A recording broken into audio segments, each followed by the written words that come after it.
Poetic beats. Poetic beats.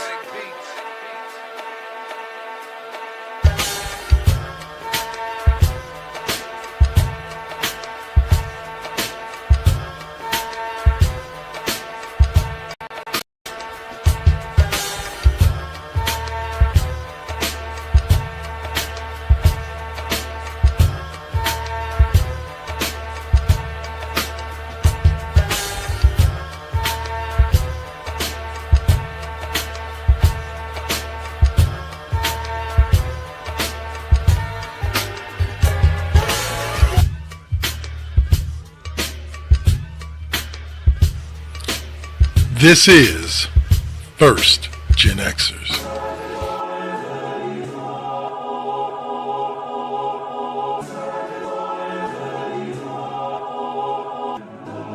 Poetic beats. Poetic beats.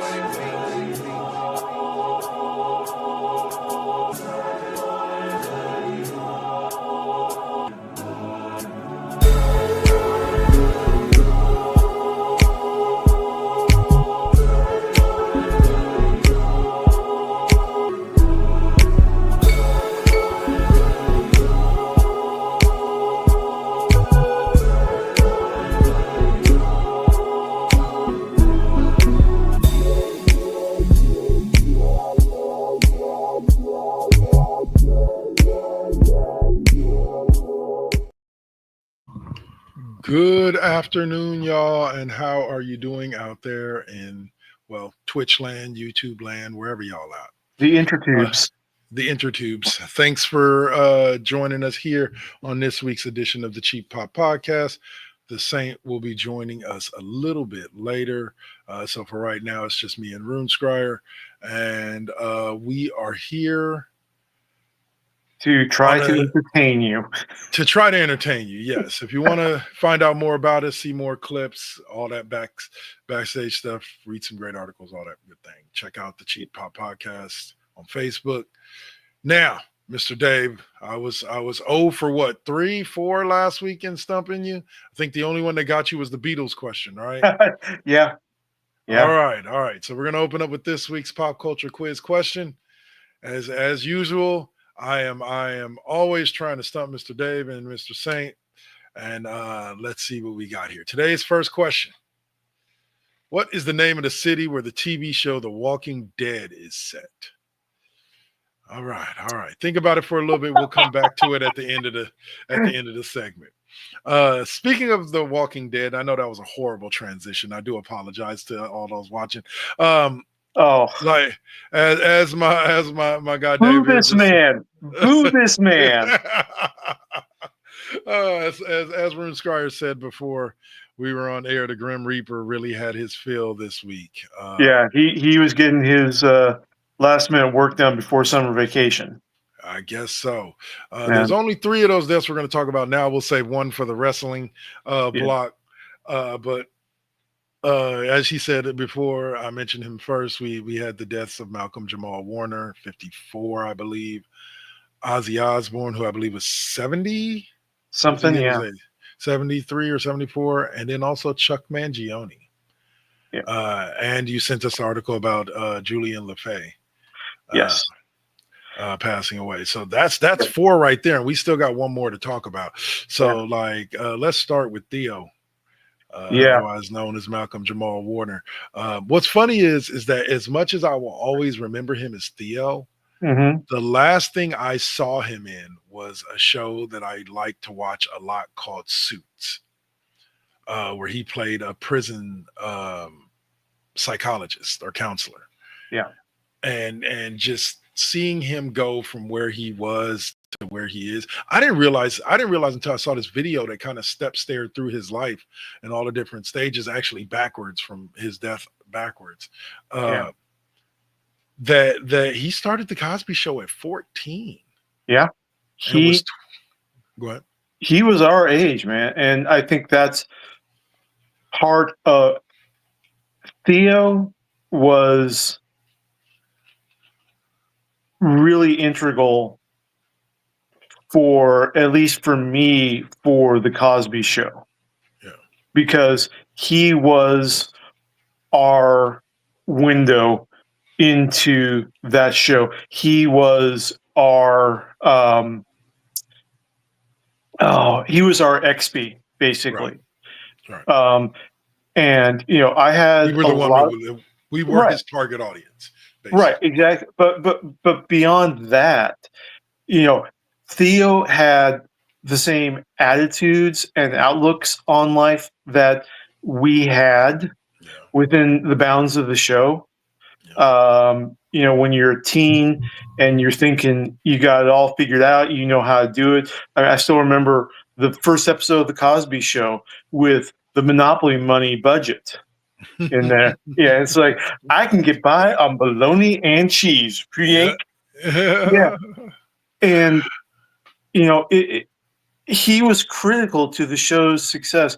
I mean, every single character and actor on the Cosby Show was critical to its success, not just as a sitcom, but as a view.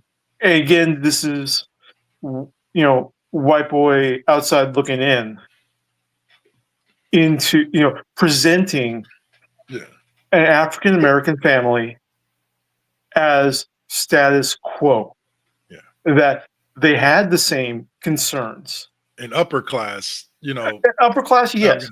yeah. But, I mean, yeah. Well, no, I'm not saying like that separate them. I'm saying they dealt No, with the same problems we they dealt with. dealt with it, right. Yeah. They were dealing with the same problems that my family dealt with, in terms of concern for higher education, concern for the safety of the son and the daughters, and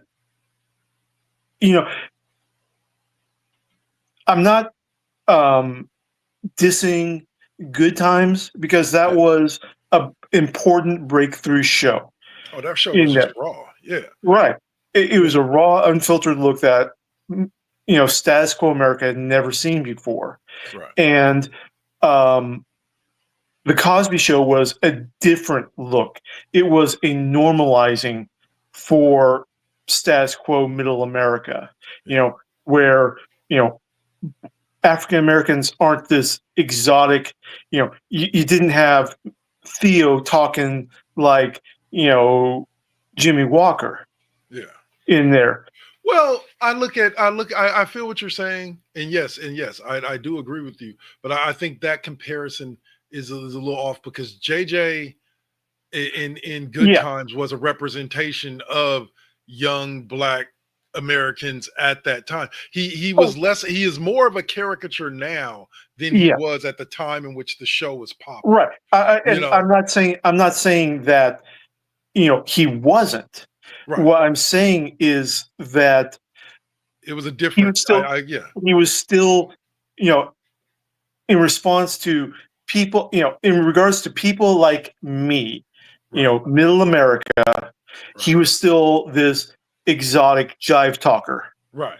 Whereas Theo could have been me, right straight down the line. Yeah. In there. And that it was such an important moment for important representation in there. 100%. And it's tragic, it's sad.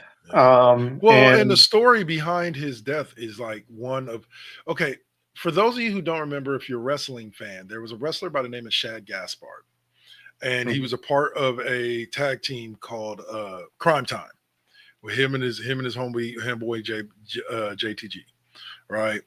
Shad Gaspard unfortunately died basically like saving his son. Like they got caught out in the undercurrent, which is why I stay the fuck away from the ocean. But they got caught out in the undercurrent, and he would manage to be able to keep his head above water long enough to get his son to the rescue guys in the chopper, but he ended up getting pulled under and ended up drowning. Right. I've heard it's a similar story with this, where they got caught in an undertow, and Malcolm Jamal Warner was able to get his son to safety, but they were unable to save him. And that's just a story. It's heroic and it sucks all at the same time. Yeah, exactly. You know, You know, it's one of those, like, if I'm going to go out, my preferred way of going out is saving someone else. yes, You know, yes. And so and so, but God rest his soul. Like the man brought us, and the funny thing about it is, I completely lost track of his career after like Mhm. Malcolm and Eddie until Right. I saw him on Suits, and so like they hearing from other people, like people who knew him, about the things that he was doing, the charitable things that he was doing, the Yeah. donating, the spending time with kids, the music, and I Mhm. guess the man almost won a Grammy, Yeah. or did win a Grammy. Like, he's such an amazing human being, and as and I hate saying this cliche saying, but when it fits, it fits. Gone way, way, way Way too too soon. soon. Yeah. The world needs more Malcolm Jamal Warners, Yeah. period, and Yeah. point blank. But we'll move forward also into the next man, who I know for me as a kind of, just like you said about as an outside looking in, Ozzy was somebody that, from the time I discovered rock music, Yeah. one of the first bands I Iconic. discovered, yeah, was Black Yeah. Sabbath, Yeah. and one of the first individual artists I ever loved in rock was Ozzy Osbourne. Yeah. So like, yeah, like, if you like rock music, if you like that style of music at all, and you didn't like Ozzy, If you like music in general, Ozzy was like um, the same status as Johnny Cash, where yes, you may not like the genre, but you like the artist because he went so full, not just the whole Prince of Darkness thing, yeah, just iconic rock tracks. yeah. Um, yeah, Crazy Train, Crazy Train, the duet with Lita Ford, and the song is escaping come me at the on, moment. man. Um, Closing My Eyes Forever. Close My Eyes Forever, yeah. Yeah, um, and all that stuff. I mean, forget the reality show Ozzy Osbourne. yeah. Um, The man the was man, he was he was just a good person. oh yeah, The final the Black Sabbath farewell concert that they had just 2 weeks ago, I yeah. think it was. They raised like 100 million, 100 million, 200 million for Parkinson's research from that one concert. Like, see, and here's the thing with Ozzy. I was just mentioning to you, the man rock. The last time I had saw him Hmm. on camera, um, still never got a chance to go to an Ozzy concert, which Right. sucks. But the last time I saw him on camera it was at, I think it was the VMAs, and he was performing with Post Malone. They had a song that had done really well Hmm. that year, and I just remember looking at him performing on stage and just seeing him, because I think like he was sitting down like in a throne. Yeah. I think he only really got up like once to like sing his one little verse, and Yeah. then he sat back down. And I was like, Ozzy, like, you've given, in my mind, I'm like, dude, you've given enough Yeah. back to the music world. Like, go rest, go home, like, rest, enjoy your last days. But the thing Yeah. about it is, this was him enjoying his last days. Yeah. Getting to It was perform with, all that he was about. Yeah. yep, getting to perform with the younger generation, still putting on concerts and rocking it for thousands of fans well into his 70s. Like, there's Yeah. not many people that can say that outside of like Mick Jagger, and like, I want to say, no, Jerry Garcia didn't make it to his 70s, did he? No, he did not. Yeah, unfortunately. Yeah. Uh, but 100%, like Ozzy, it sucked. Yeah. Getting those two basically on back to back days was Yeah. just like, oh Exactly. And that was, you know, it was hard. Um, and the I saw there was a editorial cartoon. It's mm, two parts, okay, one above the other. okay, Yeah.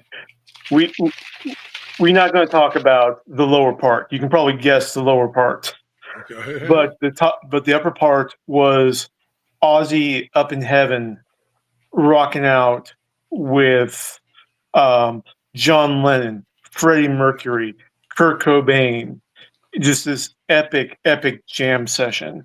Yeah.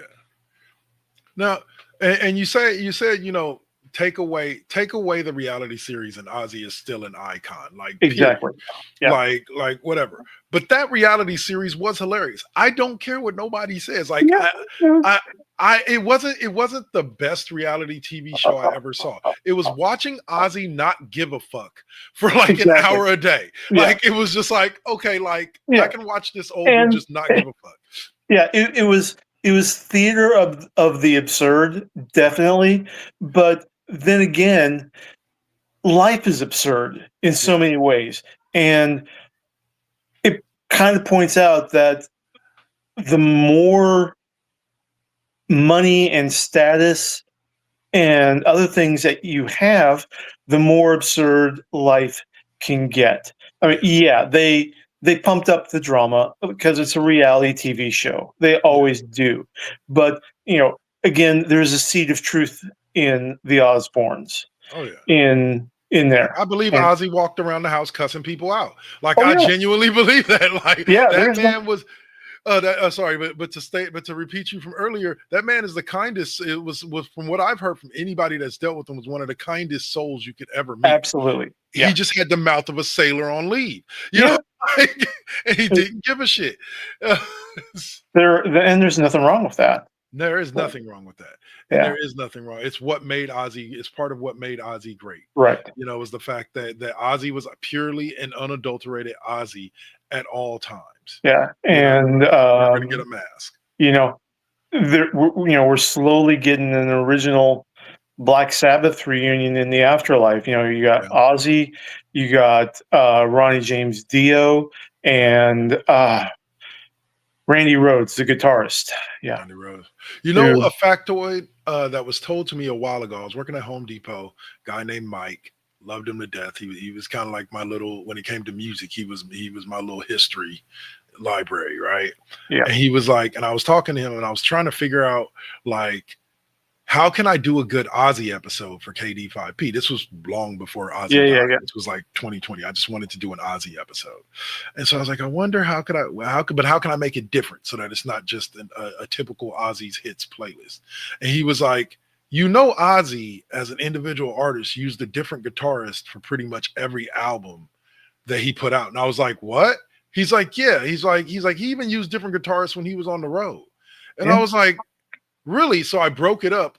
So I did the episode and I broke it up of songs off of albums with different guitarists that had played with Ozzy, and Ozzy being Ozzy. But it was funny to find out that, there was no like band behind Ozzy that was basically the same band from album to album. There were certain people that may have been the same from album to album, but there was always somebody new on each album. And I was like, that's pretty cool. Because again, that's Ozzy personally putting musicians to work. Yeah. By not saying, he could have said, this is my band and this is going to be my band till they not my band no more. But instead, he brought in different people and worked with a bunch of different people. So, the man. And it also helps decrease the long-term drama. Yeah. In there, where, name a group that has survived, over a decade together without the members getting cabin fever and start hating each other. I would say even the Rolling Stones, even though they've come back together several times, like they've had their moments. Yep. I mean, the only one that I can think of offhand would be like the Beastie Boys. Yeah. But then again, though, I was gonna say, but then again, Mike D died before they were really old enough to start having problems. Right, but I feel you. But like even like Black Sabbath had their internal band dramas early on.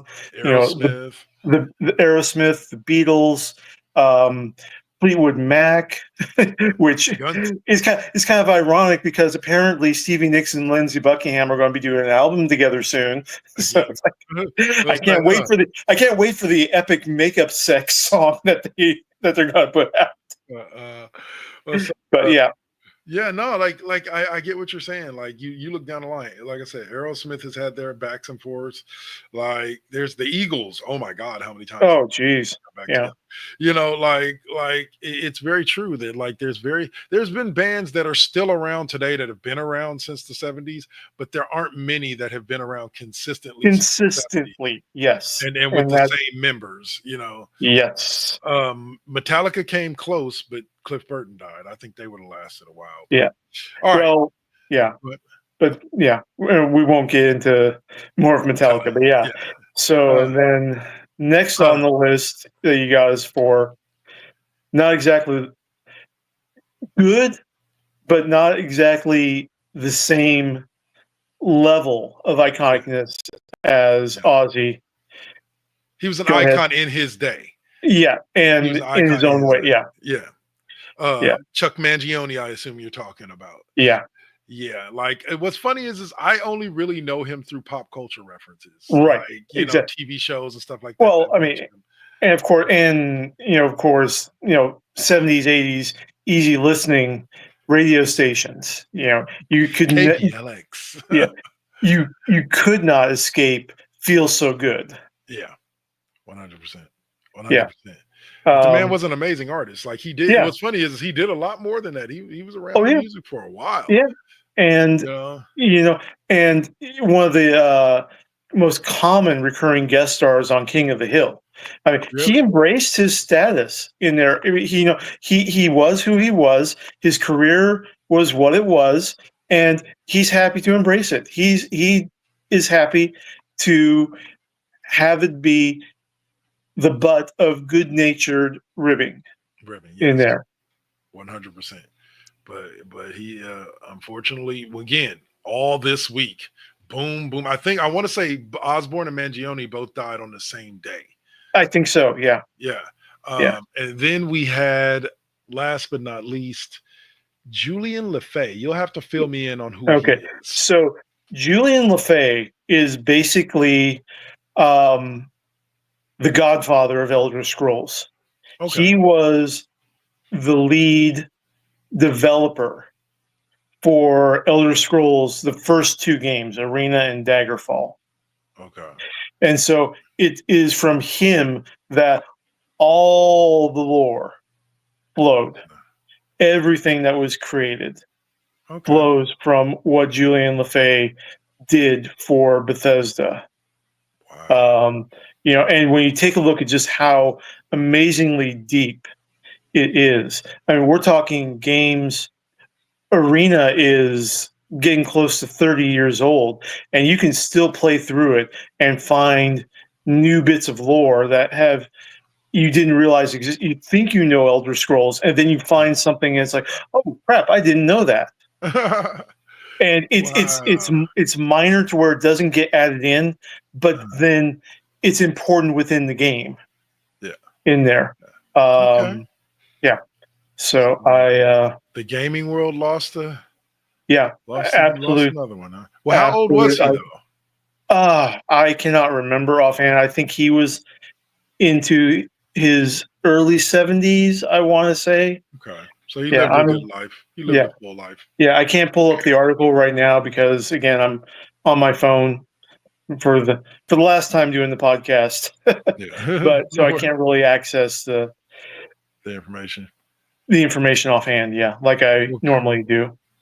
well, God rest all their souls. Yeah, Hopefully they all went up and they're all chilling at a table waiting for their first meal in heaven. But yeah, man, I tell you. All right, so we're gonna go from that to Wednesday. yes. Season 2 now officially has a release date of August 6th, Yay! 2025. So that would be next And week or yes, week after next. yep. And we have confirmation that um, there's going to be a season 3 and also a spinoff. Yes. Yes, I'm here for it. I'm I here am for it. here Let's go. for all of it. Season Um, 1 was amazing. uh, I mean, and just looking at the expansion of the cast, Mhm. I mean, Joanna Lumley joining in as, Morticia's mom. So Granny, Nice. not Granny Adams, but Granny Frump. Yeah. Um, they're filling in more background, more lore. Um, Pugsley's going to start attending Nevermore, so we're going to have the big sister, little brother Dynamic. dynamic. And Yeah. you know, let's face it, Wednesday's a good big sister. Oh I mean, yeah, when she. when she opens up, you know, dumping bags of piranhas into the swimming pool to get the swim team that was tormenting Pugsley at their high Oh, school. I mean, that was that is, amazing. yeah. She will give Pugsley the most amount of shit, but Yep. she will also defend him to the death of other people. She says right before she drops the piranhas in, she goes, "I'm the only one who can torture my brother," and she Exactly. drops them in the Yeah. pool. It's like Yep. couldn't be said any better. You Yep. know, like as the youngest sibling of my tribe, it could not be said any better. Yep. Exactly. And you know, um, I'm the older brother compared to my sister, and yeah. you know, I never had to, but yeah, I was ready, ride or die. I will beat up Gotcha. anyone who hurts my sister. I'll give her shit. Yep. But yeah, And that's nobody gets to very do that true. but me. And that's very true to the original Yep. Adams family, like dynamic between Pugsley and Wednesday. Like Yeah. very true to it. Yep. You know, which So by the way, go ahead. yeah, we don't have much information about the spinoff. Only Okay. that they are planning a spinoff of It's supposed to Wednesday. be with it's the girl that Wednesday roomed with in Oh, season so one. it is going to be an Enid I spinoff. thought I thought that's what they said, but I'm not 100 Maybe. percent sure. Yeah. So I do know that we're getting the evil monster from the first one, okay. the Hyde. He's Yeah, returning nice. for season 2. Okay. Um, and oh, I can't remember who the new headmaster at Nevermore is, but I know it's somebody really big, a big name actor that they're getting to Okay. replace Gwendolyn Christie's character. Nice. Um, yeah, so we'll see how it goes. I'm all jazz for season 2 of Wednesday. Cannot wait for that. I say, no, 100%. I'm right there. Like me and my daughter watched season one on our Tuesday nights of watching, shows, and like, yeah, I was like, okay, when season two comes out, it's Yeah, up next after whatever it we're is doing. on. Yeah. Sorry. So that will close us out for hot topics. Before we move into the next segment, let's get that answer for the pop culture quiz question, which was, what is the name of the city where the TV show The Walking Dead is set? How many do you want me to name? Because like Okay. each season they seem to go to a different city. I mean, Okay. we've got the later season. Now the later season, I believe, is either Haven or Sanctuary. That's Okay. where um, we get all the drama with Nagan and everyone else. But you know, they started off with Atlanta, roaming around Atlanta. You know, season 2 was the prison Well, season. I'm going to pause you there. Yeah. First answer was right. Atlanta, Okay. Georgia. Yeah, I that's think where they it were starts just talking off. about season one. Yeah. Yeah. I mean, and now you know with Walking Dead, Daryl and Carol tour the world. They're in Paris. Uh, Fear Fear the Walking Dead is off the coast of L.A. You know, it's Yeah. yeah. I never started watching. Like it was too big of a phenomenon too fast for me. I And I'm one I of those type of people that if it's super popular, I probably won't watch it because I see enough about it in my social I media. yeah. I understand. I started watching it, um, and then I kind of got tired of the repetition of the what's the problem, you know, of the what's the drama for this season trope. Okay. In that, you know, it's always, you know, it's like the Arrowverse on CW, where Yeah. every single season of every single show centered around a One big bang. miscommunication that happens that causes drama for the entire season that could have been prevented by people talking to each other. Fair enough. You know, Fair and Walking Dead kind of mirrored that in there. I will say though that the comic book, for as dark as The Walking Dead goes, enough. the comic book goes way, way darker in Yeah. a lot of ways. I Okay. mean, Rick loses his arm really early on in the comic book story. You know, the prison stuff happens um, really early on, and it's. Pretty I don't want to interesting. spoil. Okay. If you've never read the comic book, I don't want to spoil one of the critical moments. Okay. But yeah, That's pretty solid. All right. All right. Well, last thing I will mention before we do go into pop culture corner is speaking of tapping into something a little bit late. I was recently introduced to the AMC series Interview with the Vampire. the new one. Yeah, the new one. I'm actually really impressed. They did change the race of the characters Louis and Claudia. They made him a black. They made Louis a black man, and Claudia a black girl. Um, but other Which than that, I mean, was that I'm all for diversity yeah? and expanding, but um, Louis comes from a plantation, a family that owns a plantation in pre-Civil War New Orleans. Okay, well, okay, hold on.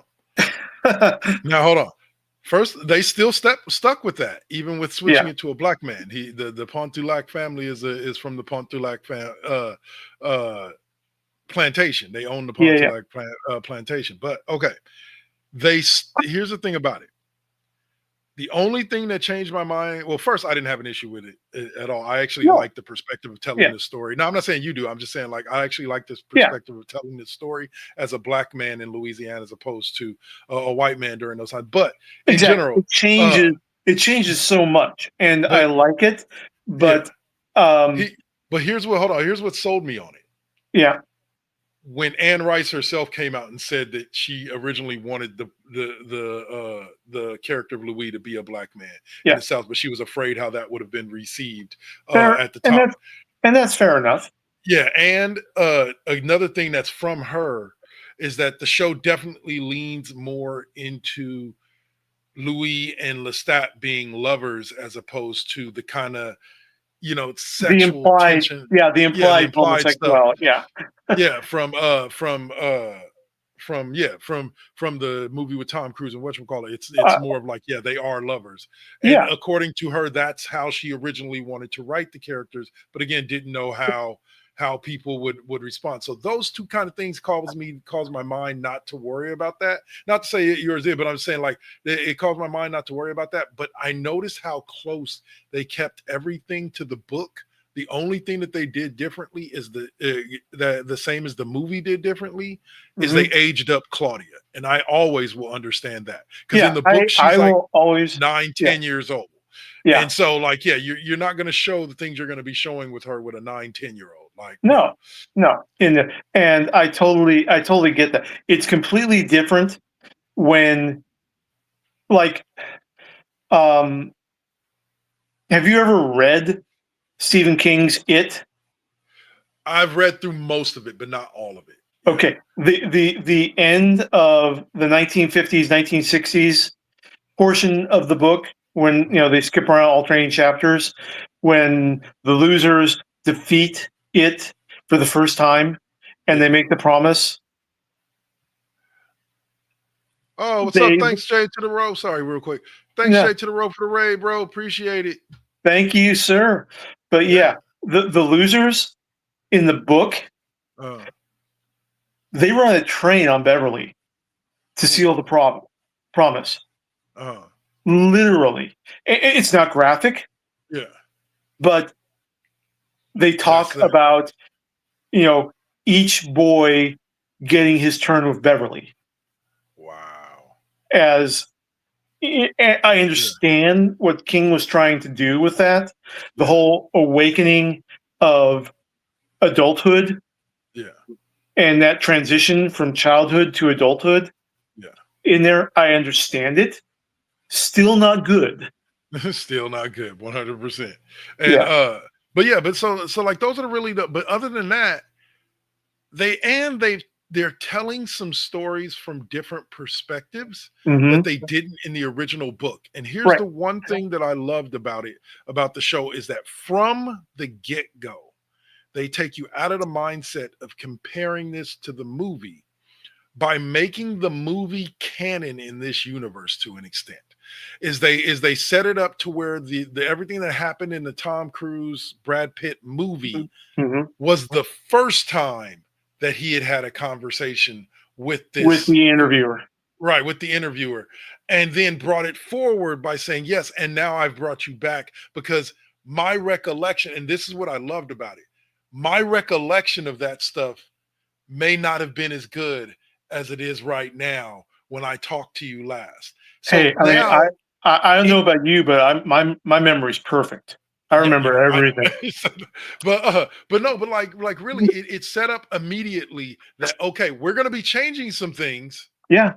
You know what I'm It, saying? We're gonna be that changing some things, but expect it because Louis' memory might not have been as good back then right. as it is now. You It's know? exact. Yeah. It's exactly in Yeah. there. Upon further reflection, you Right. know, Right. and we both suffer. Just ordinary humans suffer. How many times do we suffer from the Mandela effect in there, I, where I we think about it's like, yeah, I mean, you remember that movie with Shaq, Shazam, where he's what playing a movie was gene? Shaq? No, Yeah, I know what you're talking about. Yeah. yeah, and Uh, we get names mixed up. We think people were supposed to be in this. I mean, Happy Gilmore too. I was clowning on Rob Schneider finally not being in an Adam Sandler film, um, especially one that he was in originally. yeah. And it turns out, no, he did not He have a wasn't ever in role it. in Yeah, the first original. Happy Gilmore.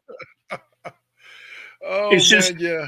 it's just the way that our brains function. And Oh yeah. so now add on another couple hundred years worth of memories getting all muddled and jumbled up together. And 100 true. True. But great show. Check it out. I've checked out all of You season bet. 1. They're coming out. They've already got a season 2 done. But I guess Oh, season 2 completes the first book, and the next season that they're doing, which is considered season 3 of this series, is going to be the beginning of the second book, which is the Vampire Vampire Lestat. Lestat. Yeah. Yeah. I will So I will inform my wife, who is a huge vampire nut. mhm. Um, and I believe that she likes it. She's currently going through a discovery of witches because it hits Nice. all the supernatural stuff for her that she likes. And you know, Okay. I love my wife. I will die for my wife, but I will also. It's like, why did you have to force me to watch the Twilight films? Oh my God, I'm sorry. My deepest apologies. Oh my God, I am so sorry. That's just not cool. Yeah. Nobody should be forced to watch those movies. All right. Yeah, So which is let's why I have enough empathy and sympathy to not force her to go see Superman or Fantastic Four, because I know she's not really into superheroes in there. yeah. The only reason why she's even remotely interested in Superman is because of Crypto. Okay. I showed her, look, doggy, and she's like, oh, so cute. Oh, and he is completely cute through that whole He movie. is adorable. Jeez. All right. So let's get Okay. into pop culture corner.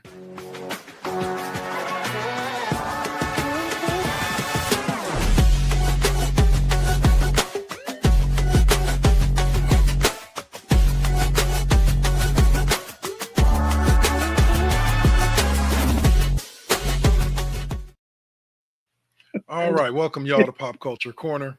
I thought we were So already in pop culture corner. You just didn't run the bumper. No. We actually haven't even started with the first subject yet. Well, I'll say the interview with the vampire thing was just something I meant to bring up because I had actually watched that series this week. All right. Wait, So so the next you're saying that we were just all vamping? vamping. All right. So I'll next be here all question. week, folks. Try the video. Tip your Next waitress. next question to try to stump you with. Let's see if we can get this one. All right. Which TV show features a group of con artists who specialize in elaborate heist? Save your answer for the end. I already know the answer. I watch it every day, so I know the answer. Yeah. But all right. I got big So feels about the answer too. So Avatar: Seven Havens drops a first look at the new Earth. yes. Avatar set after Legend of Korra. Yes. And this is going to be interesting because we're going on to the next Avatar in the cycle after Korra. And the world gets turned to shit during Korra's lifetime. And the other interesting thing is that the new Avatar, who is an Earthbender, following the cycle, is a twin. Right. And her twin sister is also an Earthbender. So I'm damn sure we're going to get some sibling rivalry where it's like, why were you the Avatar? We both came from the same mother. And we'll see. Yep. Like I think that it will be. I think as long as I believe the original showrunners have helped work on the show. So as long as the pacing and the dialogue is similar to that of the original Avatar, even Korra, like Korra was well written. As much as her decisions, a lot of the decisions she made you go, in general, she was very flawed. I mean, there were Aang decisions that made me go, oh yeah, and so I liked it. We'll see how it goes. I'm not going to say I'm excited, but I'm very positive about the fact that the new Avatar and her sister are going to be black rather than Caucasian Asians, the way that like Aang and so many of the others were. I'm glad that Korra was not. Korra was a good. Skin. Yeah.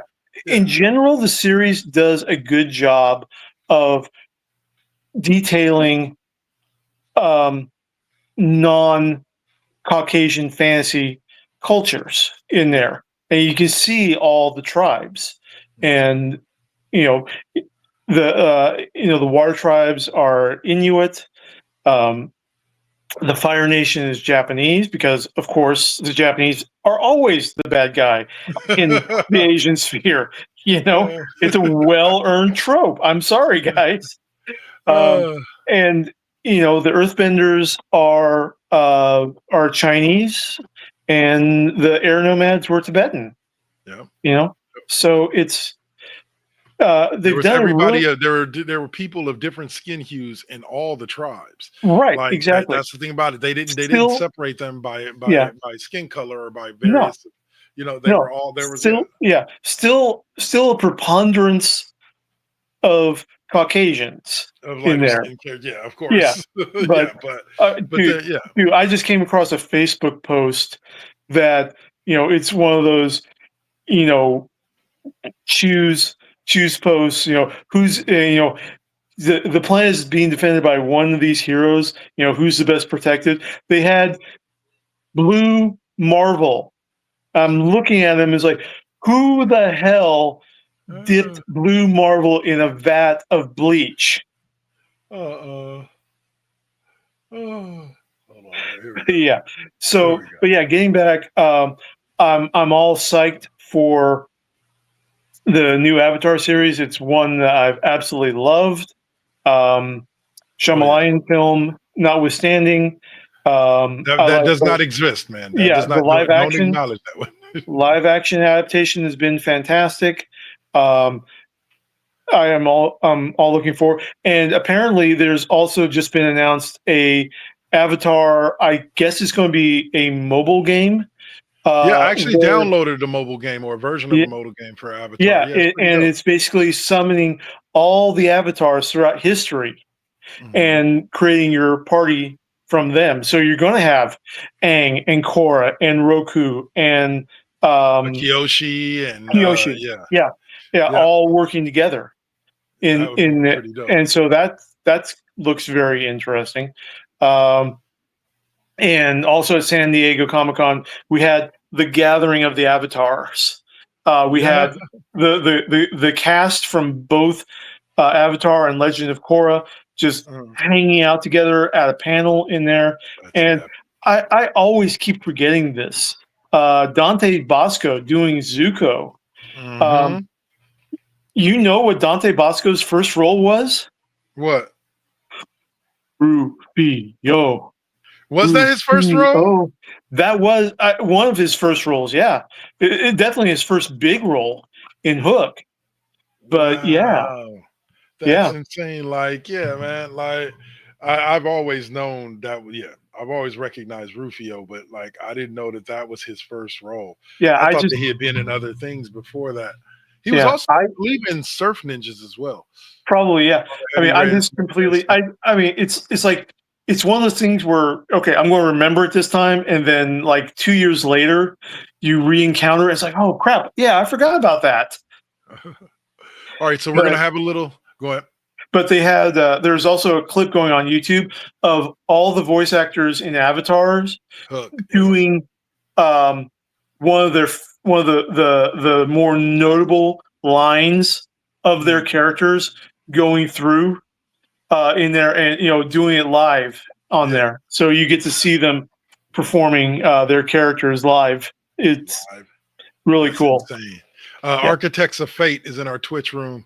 Said Hook. Oh, my It, boys, Architects of Fate. yeah. This is a RPG collective that I was running games for, Mhm. running a game for. I need to get back in with them, and that's been on my list. But yeah, great guys. Check out their Discord. They run live stream RPG games, and are just a fantastic, funny group of guys. Awesome. Awesome. Well, thanks for joining us, guys. And yes, Hook is an amazing movie. Amazing movie.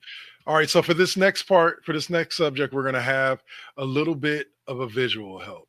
You gave us an article about the DC mural. Oh yeah, So we've got some pictures here.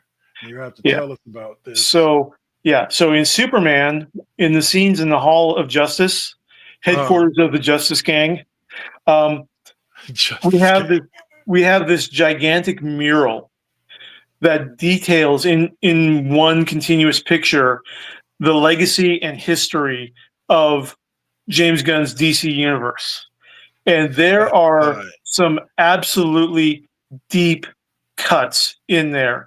I mean, Uh, first of all, let's point out that they put in Amazing Man. where's he at? He's the black guy in the green costume with the yellow A on it right there. Uh, oh, that guy. Okay. Yeah, that's a cool, very deep cut. But Oh, yeah, nice. we're going back to the Old West and colonial wars, colonial days with Super Chief Oh, yeah. um, and the other old school pirate, because the DCU Age of Gods and Monsters started 300 years ago. Mm. So it's exactly what I was thinking. Um, the other cool thing is that there is one character that appears in the mural twice Okay. because Who's that? he's got two different identities throughout time. First, in the Old West era, Uh, that speedster is Whip Whirlwind, it's Whirlwind. Okay. and then you see him in the pulp era in his better known guise as Max Mercury. Max. And we just passed that picture. in there. This one? That one right there. In the pulp era with Liberty Bell, Bullet Man, Bullet Girl, who I did not have on my DCU appearance bingo card, them being canon. Yeah. Sandman, Wesley Dodds is in there. Oh man. Yeah, Atomic Knight in the 50s and Silver Age in there. Is that dude right there? No, back one. The dude in the Power Armor, yeah, that's Atomic Knight. Right next to chilling out with Phantom Lady. Yep. This is super dope. Yeah. They're going with the updated Freedom Beast, who used to be Buona Beast, and then somewhat DC kind of realized, having a white guy protecting Africa with the name Buona, that might be problematic. So they reworked the character. He's now black, he's African, and his name is Freedom Beast.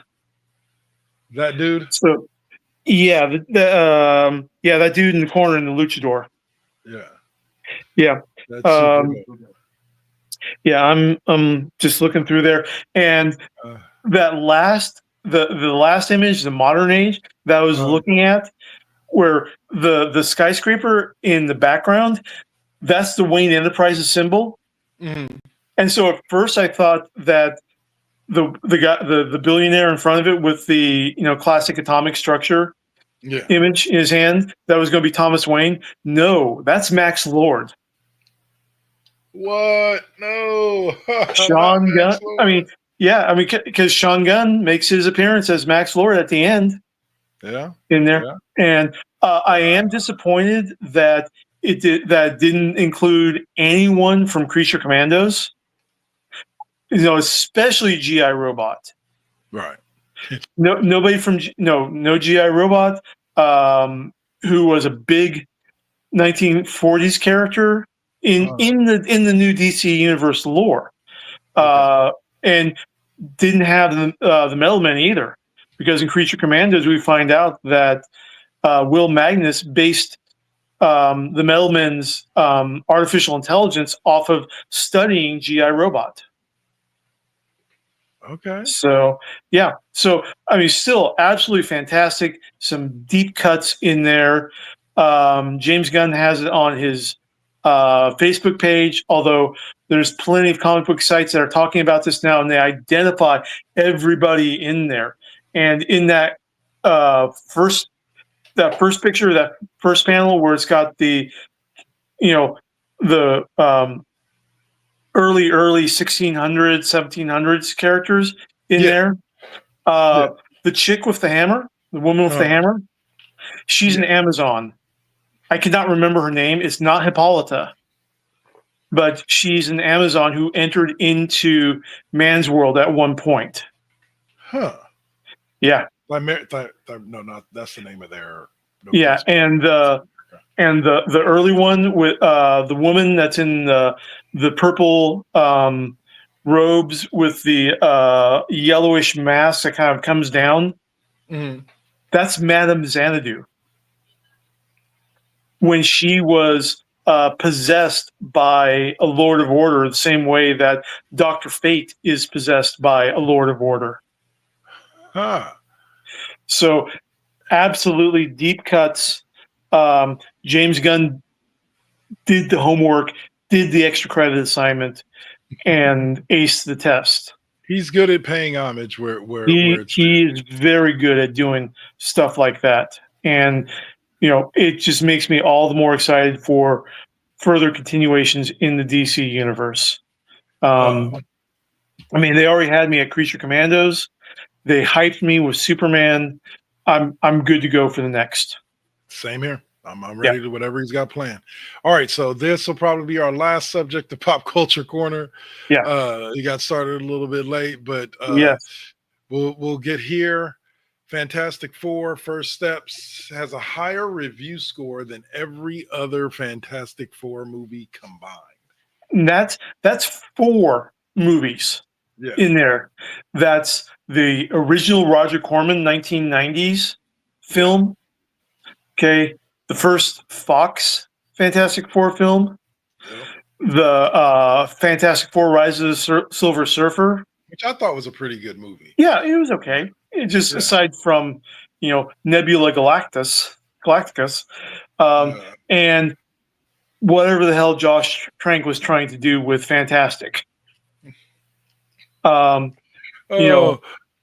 But well, no, go ahead. I mean, it's in the audience score is in the 90s. The critic score is in the high 80s in there.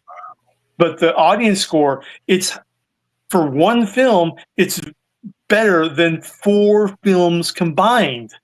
That's insane. Think about that. That's absolutely astonishing.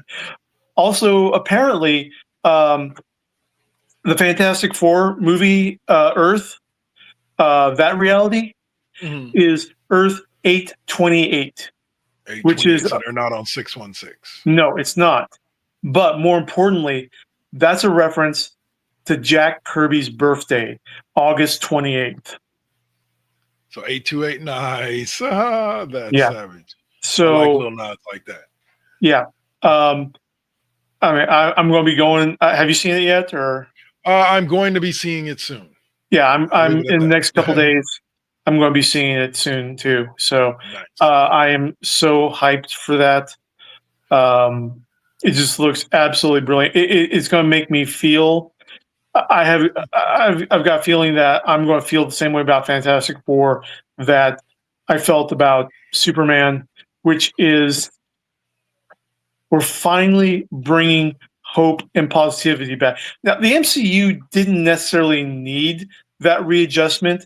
This just sort of amps up the hope and positivity. Whereas, say what you will about the Zack Snyder experiment for DC, we needed this Superman. Yeah. We needed hope and positivity back in the DC universe. Yeah. We needed a Superman film that did not rely on the blue and orange filter trick. No shit. Yeah. All right. So I got some other ones that we'll talk about next week for Pop Culture Corner. Yeah. But let's get to the pop culture quiz answer. The question was, which TV show features a group of con artists who specialize in elaborate heist? Leverage. Yes, sir. And leverage. Redemption. Yes. And you know that movie, that show is based off a European show called Hustle. Yeah. Similar cast setup, so on and so forth. But yes, Dave is right. The answer is Leverage. One of my absolute favorite TV series. So fantastic. Well done on all levels with the comedy and everything. The only real issue that I have with Leverage Redemption is no Timothy Hutton. Okay, well, I actually looked into that. It was funny. I was looking up what's up. Yep, Ocean's 11 is another one. Yeah, but it's not a TV show. Yeah, I want to say, but Leverage is one of those shows. Or no, what it was? I was looking up some stuff about Leverage Redemption, and and you know how Google shows you other questions down below, and you can. So one of the questions was, why didn't Timothy Hutton come back for Redemption? And from what was said in the article that I read, it was basically because of some allegations that had been put out against him in the time right before they were basically bringing everybody back. Had not heard that, which really kind of sucks because I like Timothy Hutton. He is a great actor. If you've never watched it, Turk 182. Yeah. Well, but he. Hold on. Tim. There you go. Yeah, I'm trying to see what the allegations were. This way, because they literally killed off his character. Like they ain't coming off back. camera, which really sucked. And it just made it so. I mean, it gave a lot of material for the character of Sophie to work off of for redemption, Yeah. which was great in a way. But when you're killing off the charismatic lead, and no offense to Noah Wiley, but he just I liked his character, but it just wasn't Nathan. And that's the thing about it. Here's the thing that I liked about Redemption. They Yeah. didn't try to make him Nathan. No, You know exactly. what I'm saying? And I love Exactly. that about the way that they did Redemption 100%. Right. Because Just like Aldous Hodge wasn't able to make it because he was off building up his acting career.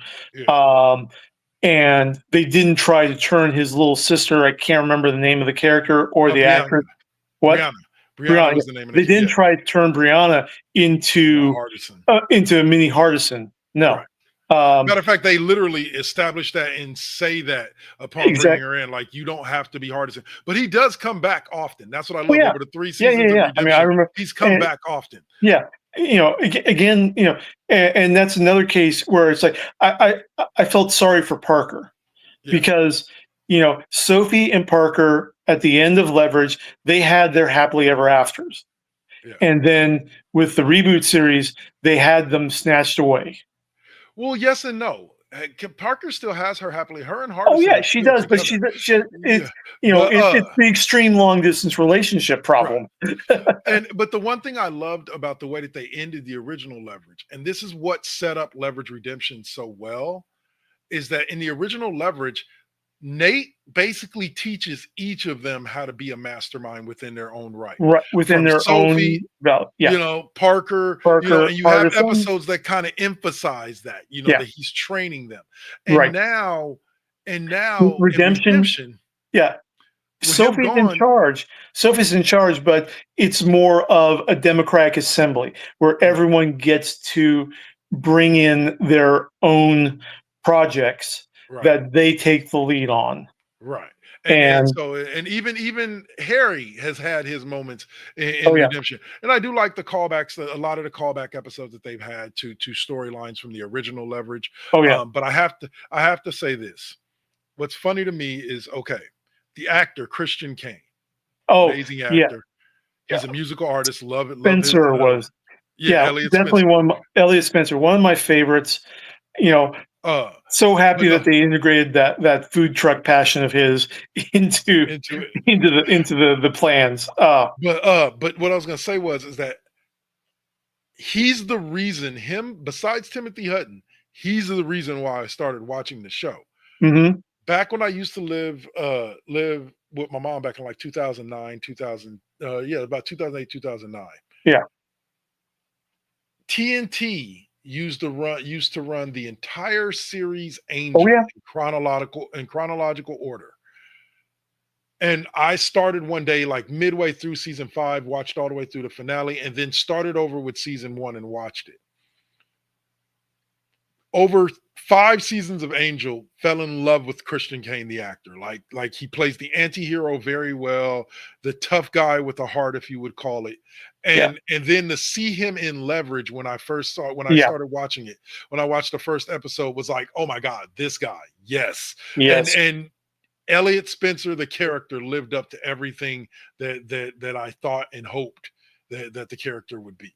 And the expansion of his history, because the original Leverage, they were really closed mouth about Elliot and where he's from and what his background is, and they did a great job expanding on that in Redemption.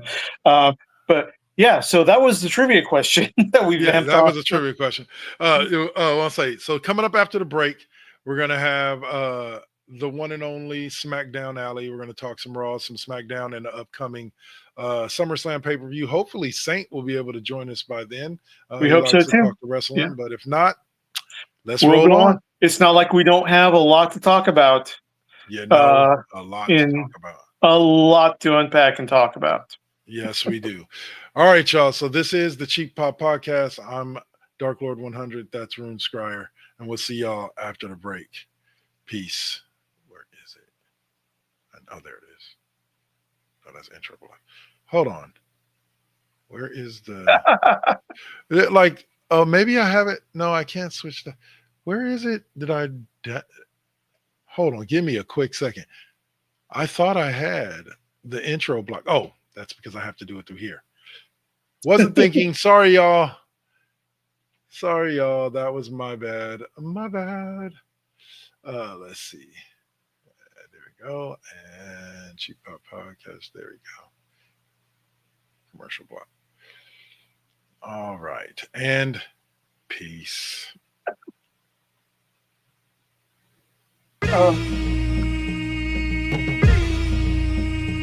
This is now versus then. This is now versus then. Get on your mark, let's go. This is now versus then. Burning up your radio, still turning up the heat with Poetic on the flow. Got you moving to the beats with the Saint as your host. Shout out the collective, hold it down, we gon' clown, that's the lesson. Where Generation X meets Generation X, with them bangers from the east to the south to the west. Yeah, this how we do it in Sacktown. Slide to the studio, yup, it goes down. Everybody fall through. These beats gon' pound, waking the game up, told you it goes down. And this is only the intro, turn the mics on, shout out to my kinfolk. Where you at, y'all? Let's get this started. Turn down for what, we about to start the party. Let's go, let's go, let's go, let's go, let's go. This is now versus then. This is now versus then.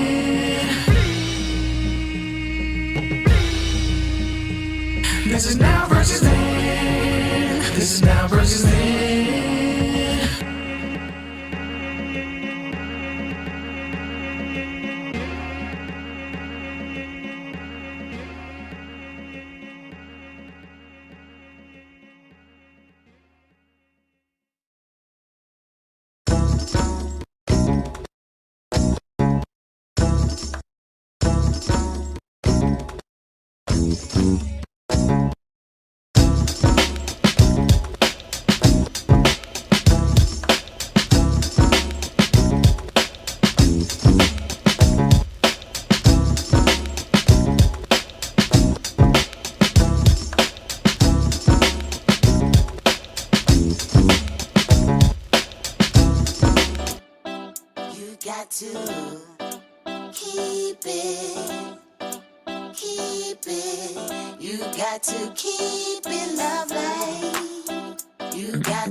Make it do something, no balls for me, cause I'm a loose cannon. I get to choose, camera switch it up, look up a new banner, keep smoking on that banner.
They say that beauty is in the eye of the beholder. But the definition of beauty is distorted. Yeah. Come on. Searching for yourself, so insecure about the way you look. could go to Miami. You can't find the love within yourself.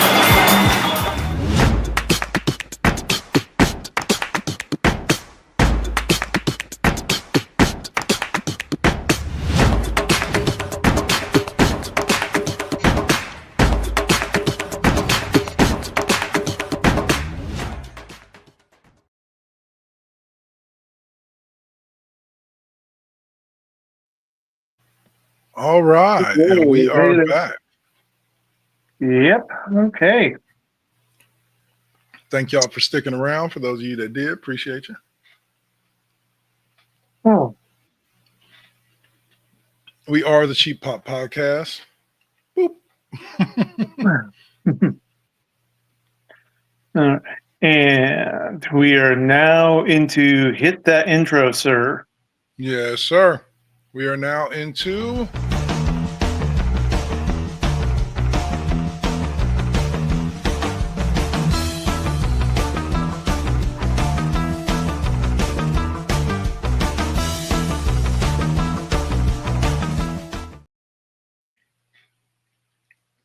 and we have somebody joining us from parts unknown.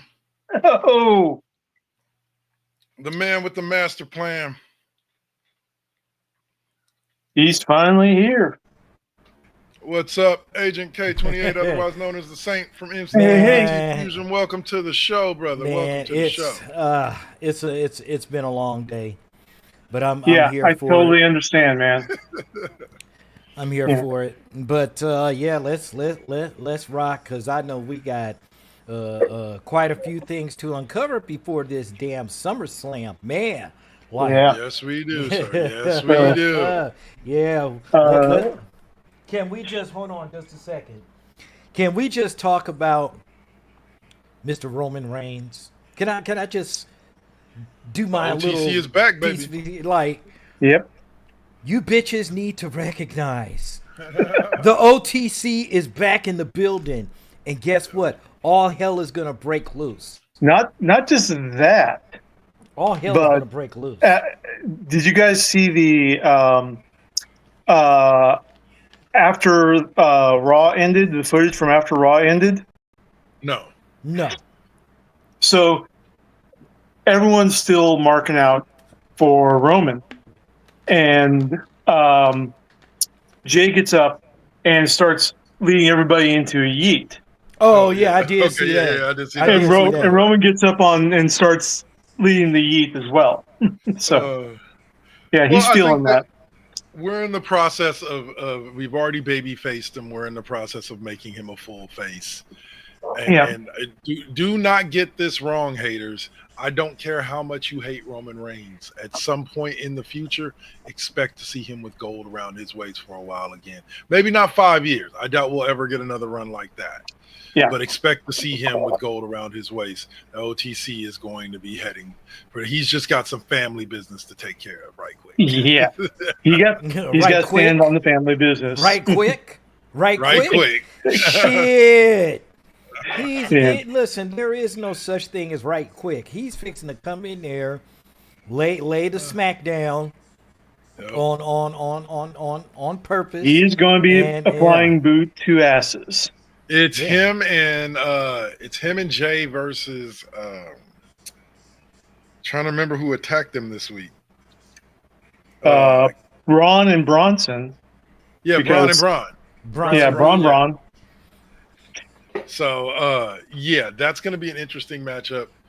Yeah. And yeah, we've already seen the synchronized spears.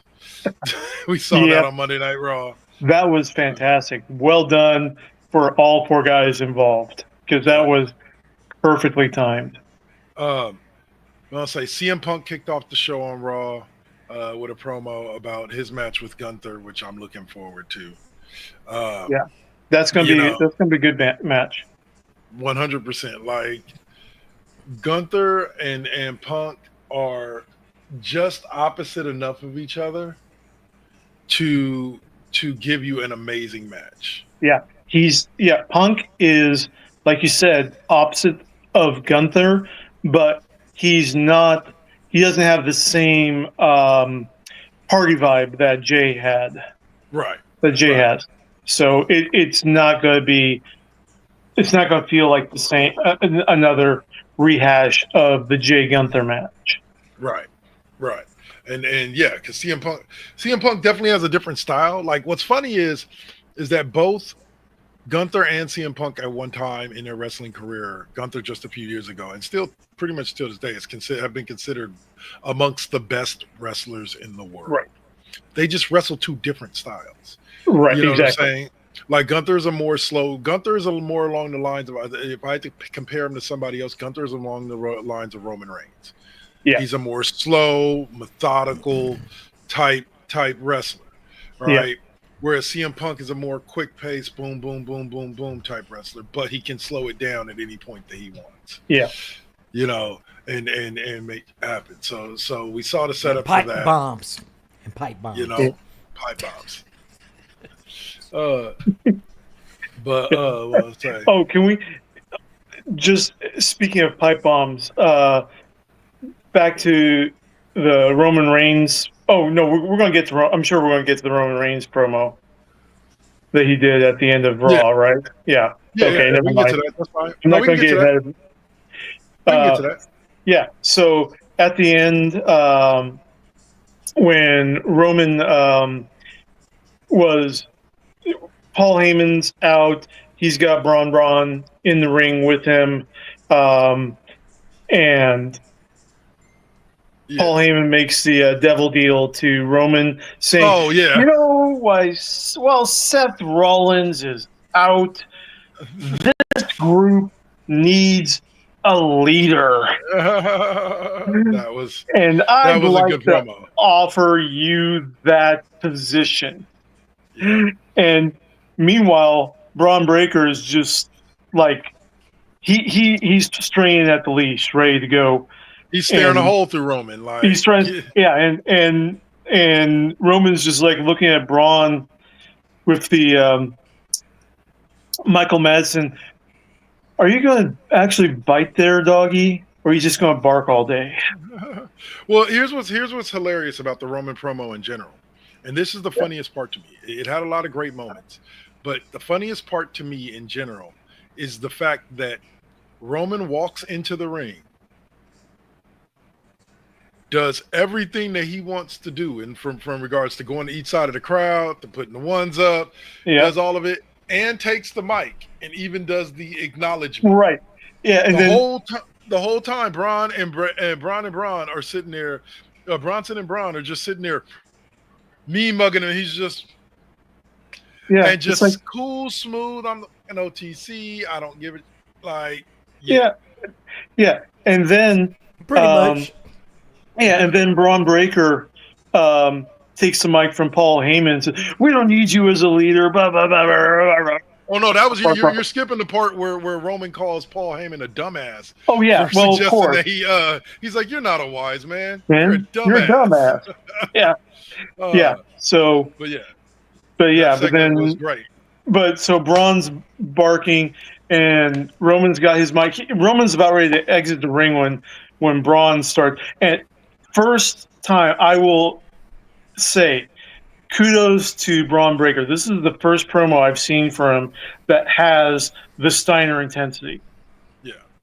Okay. So great part on Braun Breaker's part. And so Roman stops, gets back into the ring, and is just looking at Breaker and said, "Could you repeat that? Because I couldn't quite hear what you were saying." And then he throws the mic at Breaker.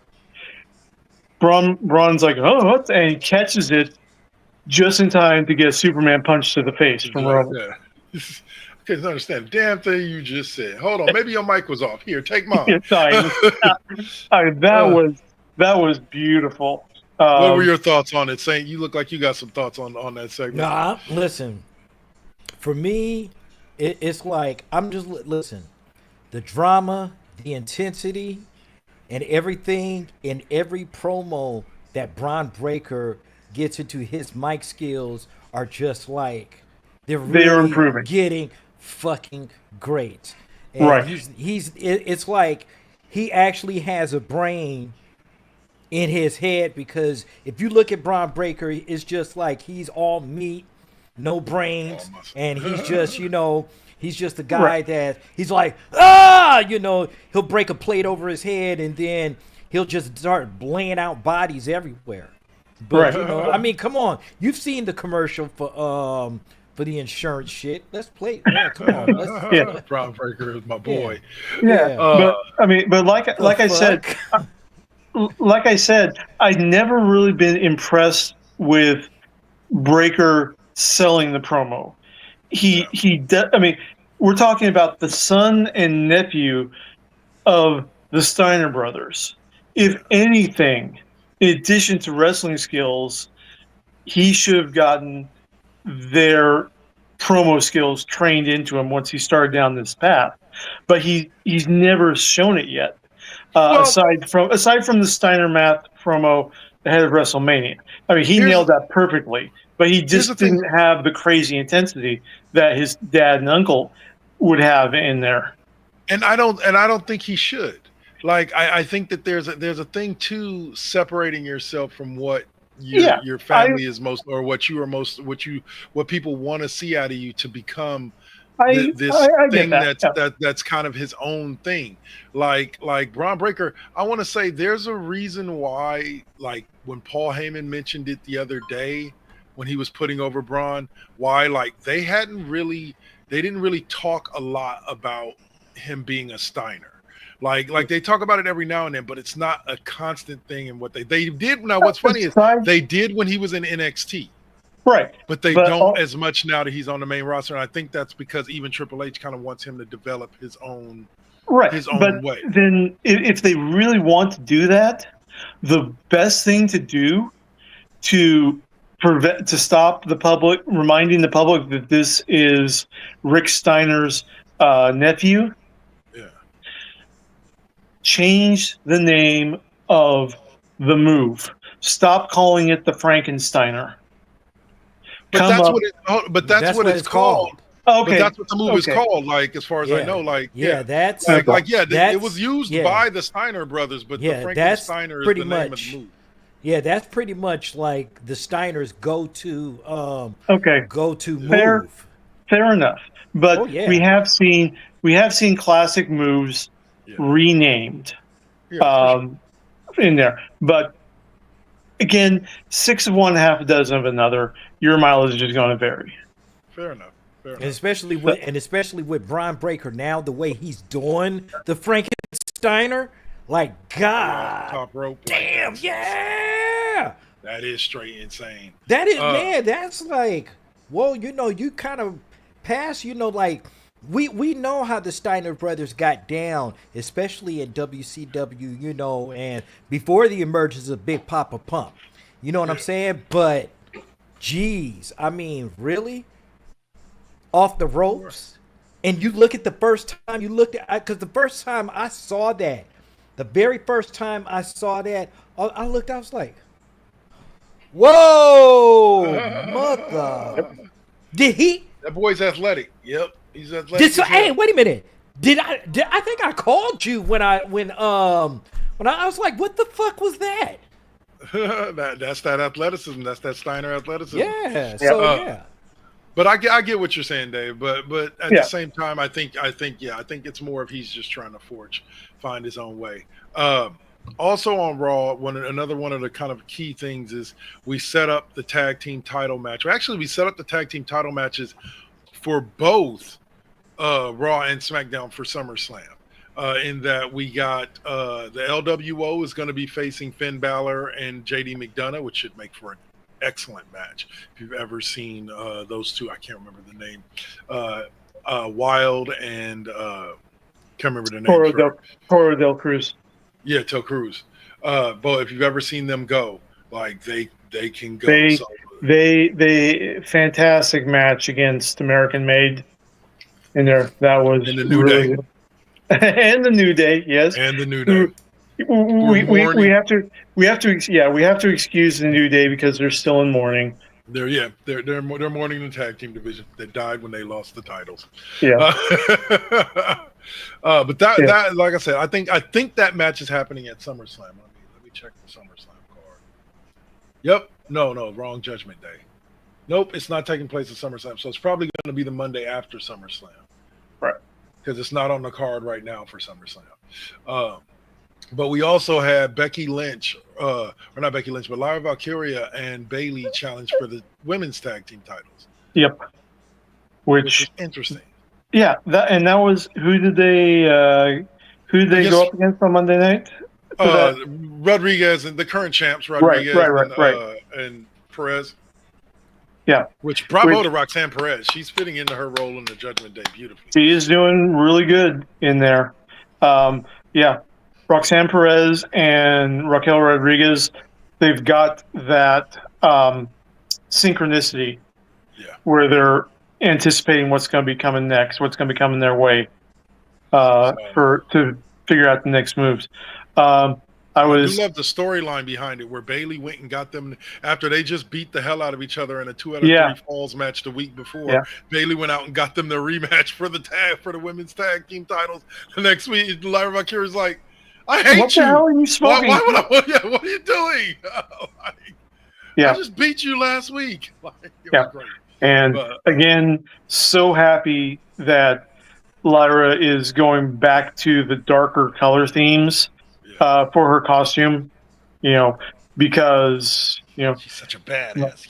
Well, it's also, she's tying in with Morgan, and Morgan, the Celtic goddess of war, she is a Raven Queen. She is not a Swan Princess. Oh, my goodness. Okay. And Dom Mysterio. Yeah. I can't wait to see that. We'll get to that in a minute. I can't wait to see that match at SummerSlam. That's gonna be AJ Styles. Oh my gosh. AJ, I love you, brother. Like he is off the hook right now. Like AJ is in his comedy bag, and I am loving every. It is fantastic, dude. It's like that match. Oh, can we get some doctors out here for Dom? Can we get a doctor out here for Dom? The doctor appears like, oh my God, it's AJ Styles. CPR. What were you saying, Sam? I was going to say, I think, but to be honest, I think Dom is still going to retain. Well, we'll see. We'll get to that when we talk about the SummerSlam matches. I'll say, but Karrion Kross beat the hell out of Sami Zayn, but I think Sami Zayn won the match, didn't he? No, he didn't. So. No, Cross won. Yeah. Yeah, Cross got it. My view on that is that this is an interesting story for Sami Zayn, and my prediction is that Cross is actually going to make Sami snap, and Cross is going to regret it. I think this is headed towards an street fight match at one of the pay-per-views. We might be looking at the Clash in Paris. That's what I was thinking. Yeah. But yeah, I think we're headed to a street fight between these two, and Sami is going to fuck Cross up.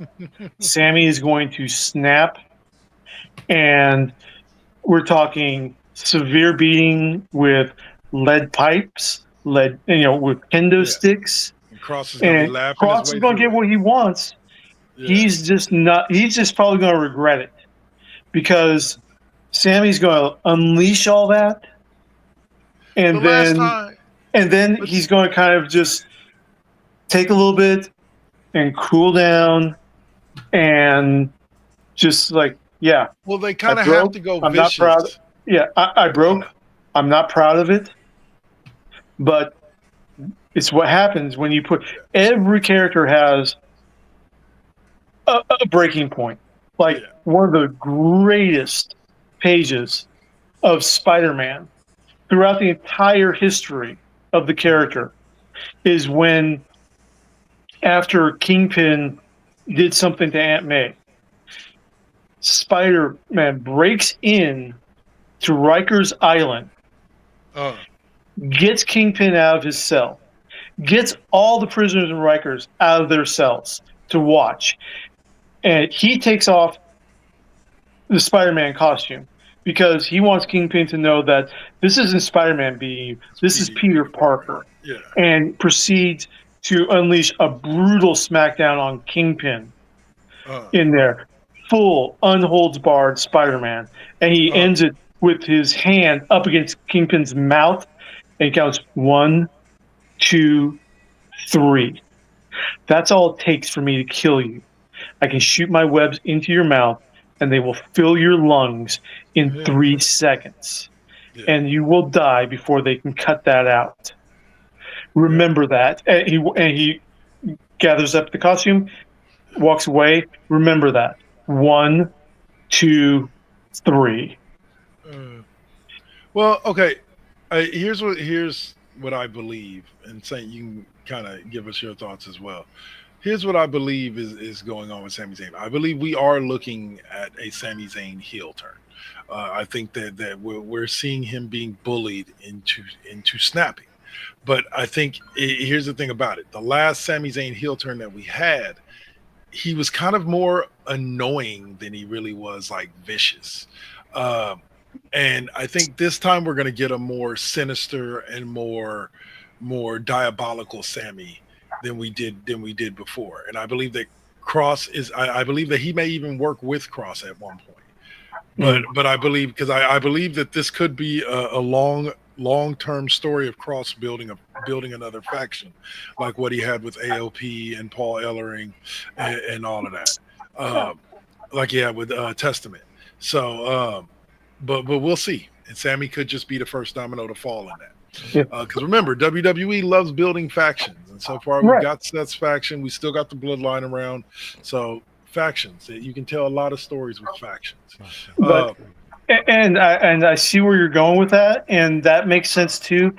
I just think that would be better long term for WWE to have Sami temporarily snap, put a vicious beatdown on, and then spend some time cooling off and going back, because that expands the storytelling the overall storytelling that they can do. Instead of having these long-term heel turns caused by getting taunted, bullied, whatever. You just don't know when somebody's going to snap now. Anybody can snap. And then you can have a snap heel turn and then go back to the face with an edge, sure, but you don't have to go full heel for it. I will only counter that by saying, remember, everybody loves a redemption story. Exactly. John Cena's retirement year is about a redemption story. John Cena will be the good John Cena by the time he leaves. He won't want to ruin wrestling anymore. Yeah. And the purpose of the heel turn initially was for the redemption story. What he does, making him a heel and what he does as a heel are inconsequential to the redemption arc coming back. Look at Roman over 5 years. Look at the heinous things that Roman does. Now, once you have the full redemption, where now you've got the crowd cheering for him, which is what they've done with Roman. Now you begin to tell the story of his redemption, of him making right with everybody that he wronged along the way after he decided to be an asshole instead of being a good guy. Yeah. And I think you could tell a similar story with Sami that has so many different branches and trees. Like I said, Roman Reigns is a prime example of it, of how over a 5-year period of time they told that story. And we're still seeing the story. You know, the story's not over yet because Roman has not completed his redemption arc and gotten back the championship. Did you just say Broman? No, Roman. Let's say, but yeah, he hasn't even completed his redemption arc and regained the championship, which is the final stage of his redemption arc. Right. So at the end of the day, I would only push back that there are just as many stories to tell with having him doing a full heel turn and then bringing him back to the good side and then the full redemption arc that comes after it. But Saint, any last thoughts before we move on from the subject, Sami and No. Stephanie Vaquer and Io Sky gave us gold, and it was interrupted by who was it? Naomi. Yeah. So boo to Naomi. Boo that girl. Boo that girl. No, still need to stop saying proceed with caution. Caution.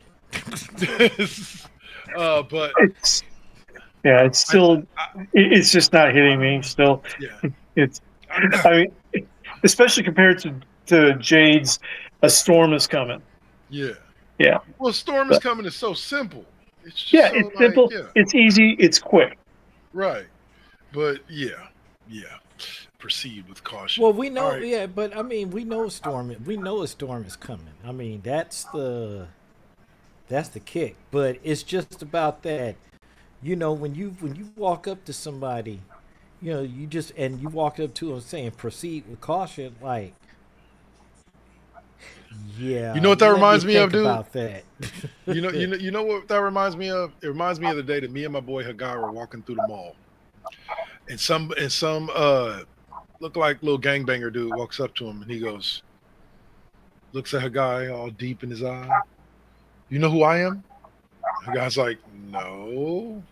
He's like, I'm a polio loco motherfucker, and walks away. We still to this day Crazy don't know chicken? what.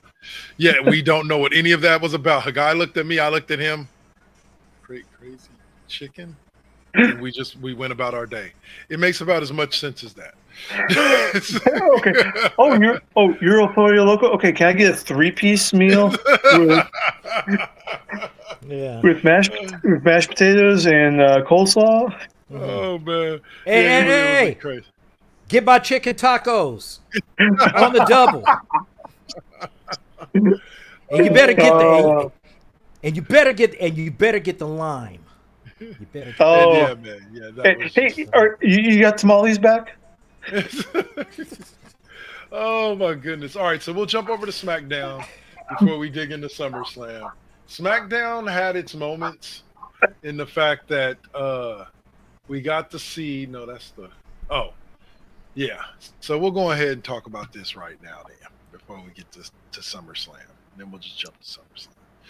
All right. So SmackDown opened up with a tribute to the man, the myth, the legend, Hulk Hogan. I'm one to agree with Cody Rhodes and his statement at the beginning in the promo that he gave, where he said it's complicated, the feelings that the general public have for that man right now. Yeah. But his contribution to the wrestling world can never be diminished. No. Whether you like it or not, Hulk Hogan is the biggest wrestling star that has ever existed. Right. You don't have to like him for that to be true. Hulk Hogan is what made wrestling what it is today. You may not have no Rock, Triple H, Stone Cold Steve Austin, Macho Man Randy Savage. A lot of these, you may not have a lot of these superstar, bigger than life personalities that you had, unless you have a Hulk Hogan.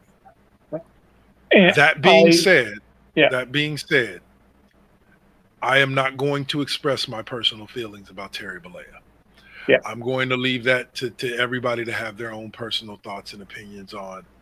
But to me, like, I just try to remember the Hulk Hogan part of it, and try to remember that, and not let the rest of it go, but just let it lay to rest, just like he is. Yeah. But in general, yes, if you talk about his impact in the wrestling world, I'm probably not a wrestling fan today, if not for Hulk Hogan. Right. And so, gentlemen, your thoughts. I'm not gonna harp on it, but you are absolutely correct that wrestling would not be what it is today without Hulk Hogan, and that is both the good contributions and the bad contributions, because pro wrestling would be completely different if it would be unionized. If it was unionized. I mean, God's forbid that there was a safety manager on duty the night that we lost Owen Hart. That could have changed some things. But and I think that the one comment that expresses the duality of Hulk Hogan the best that's been going around, it is from an Andre the Giant interview from years, decades back, where Andre said that Hulk Hogan was the only man that he legitimately wanted to slap the hell out of. I mean, that kind of says that's a powerful statement on its own, Andre was a considering, gentle giant. yeah. But Andre was a gentle giant. that before. that's all I'm going to say about it right now. So Yeah. everybody's going to have their opinions, Yep. and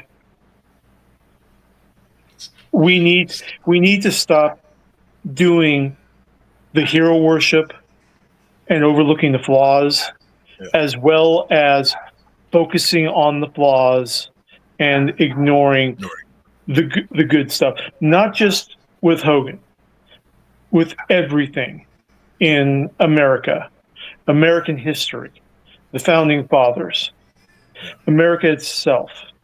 We need to stop emphasizing one side and ignoring the other side, whichever side that might be.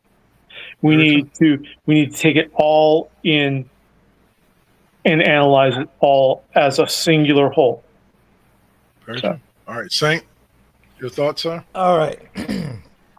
My thoughts will forever be cemented with this. I look at Terry Boella just how I look at Chris Benoit.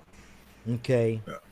Outside of the wrestling ring, I don't give 6 fucks about none of either one of them. Anybody that has done anything significant, damaging, or what have you, like I look at R. Kelly the same way. I look at other artists, you know, like even with Roseanne, you know, with even Roseanne Barr or what have you. My whole thing is this: extremism is extremism. Okay, it's out there. However, when it comes to WWE, because my thing is this: I grew up. I turned 10 in 1979. So in that reference, when Hulk Hogan came up through WWE, that was the man. Yep. That was the man. Wrestling is what it was. WrestleMania 1, 2, and 3. 3 being the most memorable for me because that's the day that changed everything when Hulk Hogan picked up Andre the Giant and dipped him. That was it. That was I will sit here. That was the mecca because I happened to be in. Let me see, what was that? No, I wasn't there yet, but I happened to be. No, actually, I was. I happened to be there in that state at that time. But all I know is that I see this as wrestling, and then I see this as everything else. I separate the character from the person, from the individual, because if that was the case, wrestling would be tarnished. Oh yeah, and, all you over know, the board. and Ric Flair, even, freaking even AEW made acknowledgments to Hulk Hogan and the contributions that was over at WCW when it came to TBS, the infamous night, the night that that changed everything. So hell yeah, Hulk Hogan is super significant. You know, NWO, that was the birth of the second coming. So yeah, I separate Hulk Hogan from Terry Boyle. That's it. Now, Same. I'll close us on this one. You said that the moment that kind of defined wrestling for you was WrestleMania 3, when Hogan slammed Andre the Giant. Yeah, for I for me in that no particular no context, no yeah. no I'm not fighting back against it. I was gonna say for myself, it's actually WrestleMania 6. And the reason why it's WrestleMania 6 is for those of you who don't remember that took place in Toronto, Ontario, Canada. And the main event was the then Intercontinental Champion Ultimate Warrior taking on the immortal Hulk Hogan, who was the WWE champ or WWF champ at the time.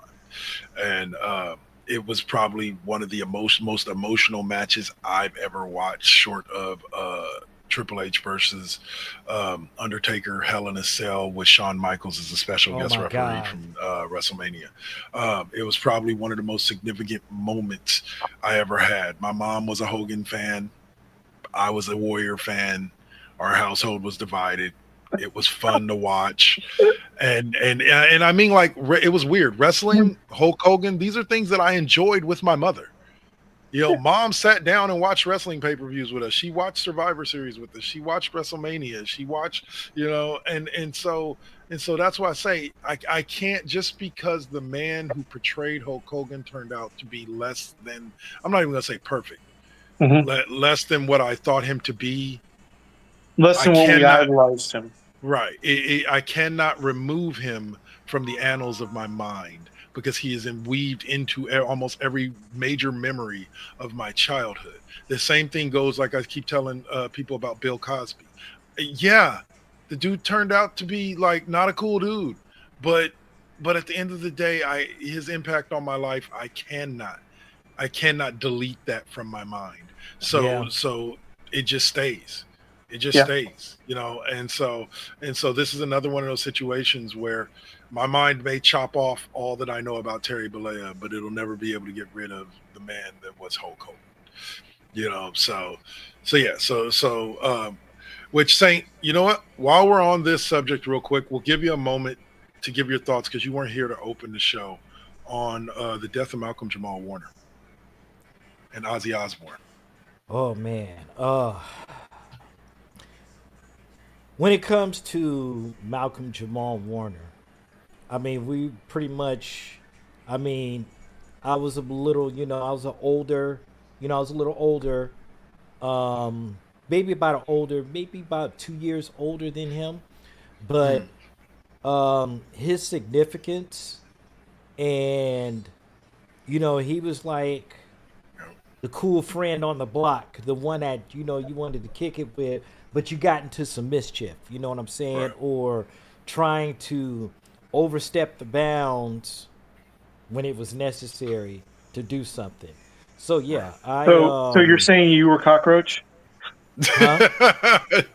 You said you were saying you were cockroach No. who went No, on to no. be No, Cole on Martin. that no hell, oh hell no.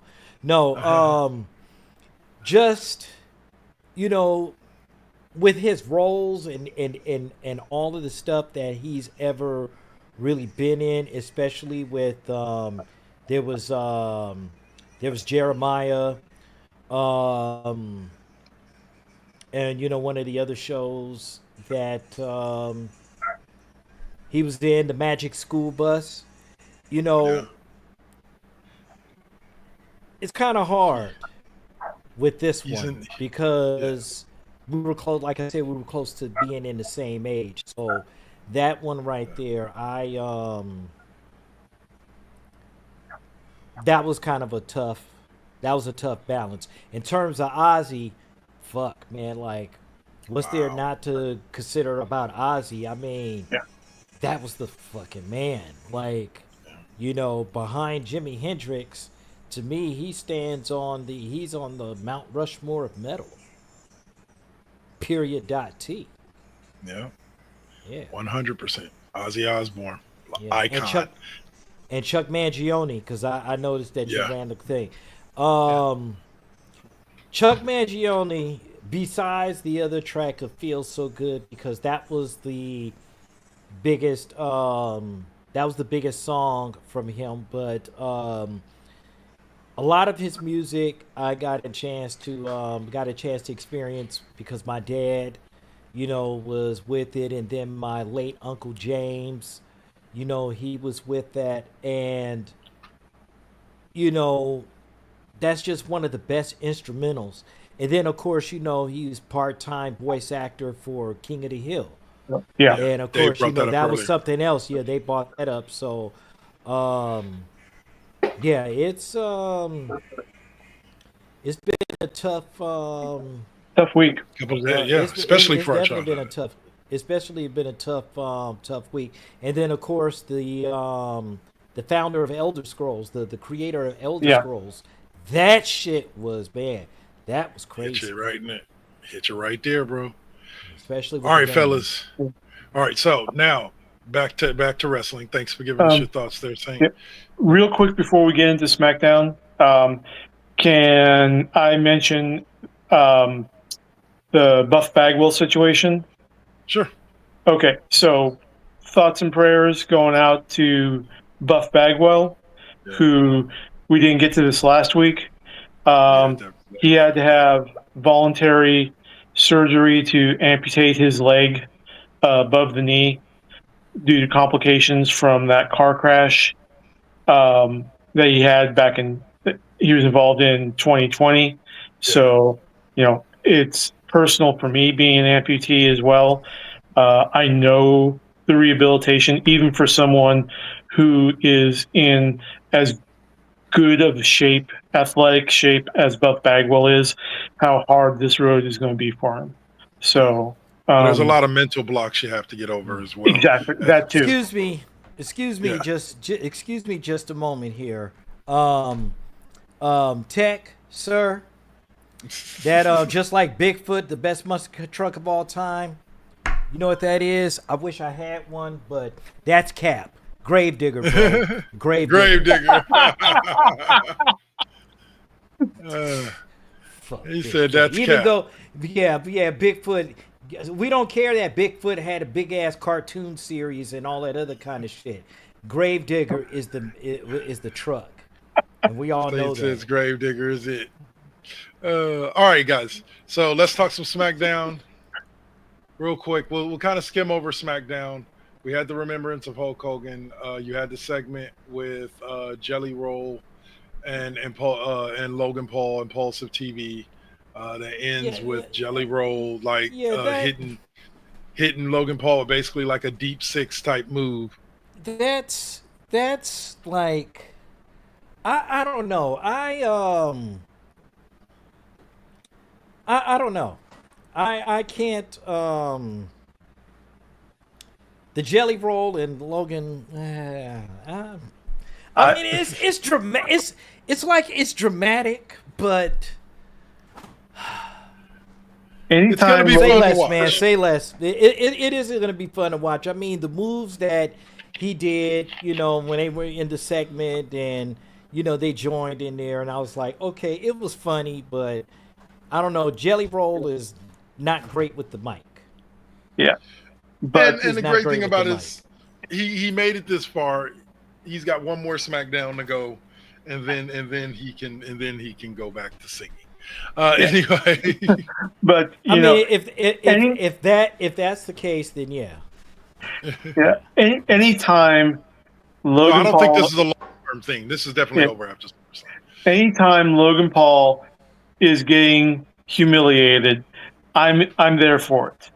But Right. because I don't have regular TV, I'm kind of feeling a little bit like that bit from Justice League International where Black Canary walks in the aftermath after Batman one punches Guy Gardner in the face. It's like he punched Guy in the face and I missed it. Oh Everybody God, I'm wants so to depressed. punch guy. He's done it twice. I know. Oh yeah. Oh, I know. But like I said, anytime it doesn't matter. You could be for the rest of the year. You could be Logan Paul getting humiliated, and I'm going to be lapping that up like America's Funniest Home Videos. Oh man. All right. So next after that, we had the Alexa Bliss Roxanne Perez match, which again, anything involving Blissy, I'm here for. Period. Did you see the clip of Alexa and Charlotte, and Alexa's getting Charlotte to shake the pom poms? Oh no, yeah. When she's sitting there with her, and she got her in the camera. She's like, "Do the thing." Charlotte's like, no. Oh. She's like, do the thing. Charlotte's like, no. She's like, do the thing. And she starts shaking the pom poms. I'm loving that tag team. Like, this has got it. I know they like each other in real life, as far as I know. Like, they're like friends in real life. So like, this has got to be fun for them. They're more just like when I watch. frenemies. Yeah, just like when I watched Chelsea Green, Piper Niven, and Alba Fire. A lot of people don't know, like, they were on the road together when they were on the indie circuit, like out in Canada. So like, they've known each other for years. So this is just them having fun and getting paid to do it on national TV. Yeah, you know, or worldwide TV, basically. Like, so yeah, I'm loving it. You also had, speaking of Chelsea Green, ran her mouth behind the scenes and ran into a storm in the rain. And got her ass beat. Let's check that part out, shall we? I love me some Jade Cargill. Like, I love the way they're setting her up. I love the way they have veteran wrestlers putting her over. I think she's done a lot of work to get where she is now compared to where she was in AEW. And she's still green, but that girl's getting close. Well, she's not as green. She's not as green as, I mean, to me, she's had a major improvement. Oh yeah, big time. From where she was when she got here, leaps and bounds, my friend, leaps and bounds. Yeah, because she was fucking up a couple of times. Like, what the hell's wrong with you, lady? Like, so she said, well, again, it's been said by friend of the show, Mr. Hemphill, that like he says all the time, WWE wrestling is its own style, and you have to get used to it because they want you to work a specific way in the ring, and so you have to get yourself used to it in order to be able to do it. So, And somebody who did pick up on that WWE style real fast and had himself a hell of a match with The Miz was Jacob Fatu. All gas, no brakes. No brakes. Yada I mean? No. I mean. No. That's just for The Miz to even show up, like, because when I looked at that, I was like, what? I like the way they had him slap him because Jacob was like, no. It was cool. It was cool, but I'm like, man, Jacob. I kind of felt it was like a rubber match. Yeah. I kind of felt, because, you know, this is Jacob Fatu, you know, the Samoan werewolf, like, you know, like, I'm going to fuck you up. I'm going to fuck you up, Hollywood star, punk ass trick. And he did like, too. So, no. But not before getting jumped by Solo Sikoa and his MFTs. And Tala Tonga. Bruh, listen. The other Tonga kid, like, I know he's gonna be, Tala. Well, he should be taller, but because he is hella tall. But he's almost 7 foot. I want to say 6'10", 6'11", somewhere around there. Well, you know, that'll be like the Big Slow, but the Samoan Big Slow. But hey, man, that boy can go. No, I know, but you know how I used to fuck with The Rock when it came to, it's the Big Slow. So, you know. That was one of his better ones, Anyway. But no, I honestly think that this getting old, you know, this shit is really heating up. Yeah. And I'm just ready. I already know Summer Slam is getting to be phenomenal, but I'm already looking forward to Survivor Series. I'm looking forward to the War Games because I know it's going to be bad. Yeah, oh my God, it's going to be bad. Unless they're going to build Roman and stable over on Raw, we'll see. We'll see where they go with it. I don't know who's going to be in the War Games, the women's or the men's this year. But all right, so then we closed SmackDown after getting an amazing promo video from Aleister Black and Damian Priest. Mm-hmm. We closed it with a tag team title match between Andrade and Rey Fenix, one of the top tag teams on SmackDown right now, and the Wyatt Six. And it was a great match, and I mean a great match. Yeah, There that was no fire. conclusion. There was no conclusion because every single tag team in the back came out and they all started beating the hell out of each other, which leads us right into SummerSlam because it was announced by, I believe, Nick Aldis at the end of SmackDown that we are getting a, what do they call it? Hold on. Was it a 6-man or is it a 16? A 6-pack challenge, a 6-pack tables, ladders, and Oh yeah, chairs TLC. match for the WWE Tag Team Championships at SummerSlam. And the tag teams are going to be the Wyatt Six, Andrade and Phoenix, DIY, Gargano and Ciampa, Faxium, Motor City Machine Guns, and the Street Profits. This match might possibly steal the show. Listen, this is going to be. Listen, we have not had a TLC match in quite some times because those were because you. Well, I'll put it to you like this. No, the Monday, the Friday after, was it WrestleMania, when the Street Profits defended in a tables, ladders, and chairs match? That's right. Oh, was that just, okay. Yeah. Okay, that was the last. Yeah, it was them, DIY, and the Motor City Machine Guns. Okay, but not one on a pay-per-view that's this epic. That's this epic because we already know that the TLC teams were Edge and Christian, the Hardy Boys, and of course Team 3D. And we already know their signature move was the concerto. You know, Team 3D, get the tables, you know, and the Hardys just fucked around and found out with anything that they used, chairs, ladders, or the tables, but they were really good with tables. So, yeah. I mean, no, I'm sorry. They were good with ladders. Yeah. But I'll say this. With ladders. I am expecting there to be an epic match because the last TLC match that they gave us between just 3 of these teams was epic on SmackDown. So I can't wait to see what these guys step up and do, because the great thing about a TLC match is there's going to be fucking chaos all over the place. This match isn't going to take place just inside the ring. You're going to have action inside the ring, outside the ring. They're going to be switching camera angles. There's going to be shit we miss because we're not there. Like that's going to be happening during this match. And I just love matches like that are just complete chaos. And this match will be that. And who's going to come out of it as the champs? I don't know. Maybe the Wyatt Six keeps him. No, I think the Wyatt Six may retain. I think they're going to retain. Yeah. I think they're going to retain. This could be the match where they introduce the 6th member of the Wyatt Six. Who knows?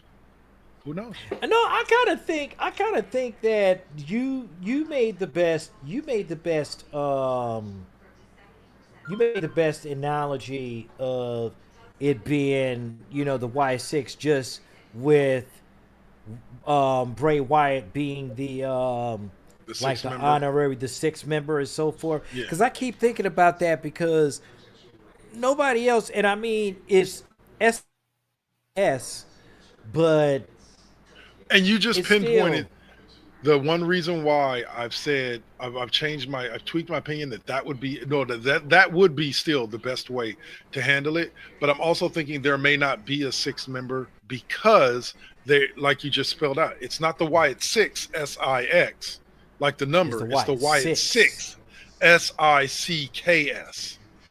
So there's really no need for a 6th member because the name of the group has nothing to do with the number 6. Yeah. You know, so therefore, but I can't wait to see them defend that. I wonder which two, because remember, it says it's going to be Dexter Lumis and Joe Gacy. But remember, the Wyatt Six also work on the Freebird rule. So you can get any two. It could be Uncle Howdy and Eric Rowan. It could be Uncle Howdy and Dexter. It could be Joey and Eric Rowan. You know, who knows? I love the Freebird. I think it's going to be Loomis and Rowan.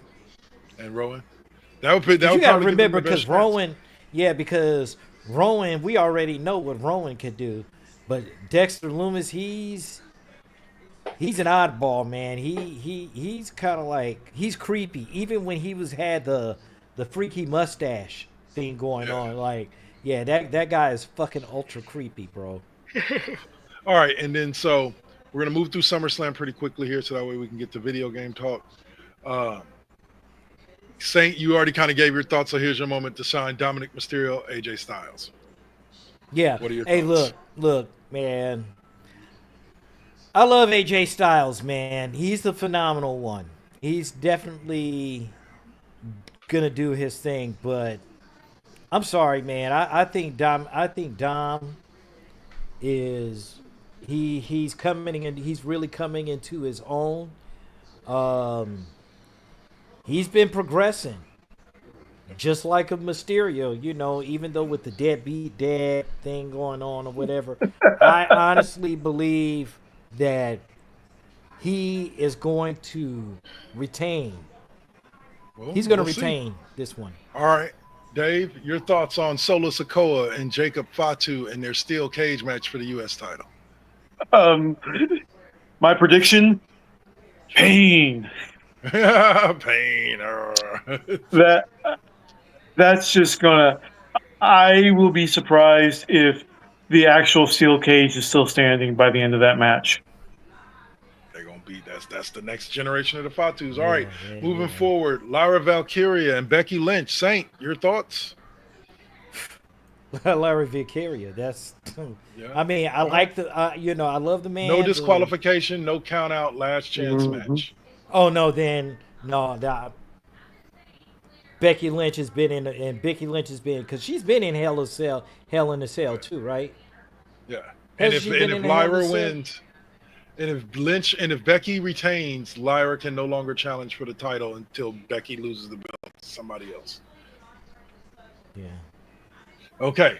Dave, your thoughts. Naomi, Rhea Ripley, Io Sky announced this last week at the beginning of Raw. I think the way things are going, Io Sky and Rhea Ripley are going to turn it into an impromptu 2-on-1 tag team match against Naomi, and then get her completely out of it, and then go on to sell the score between each other.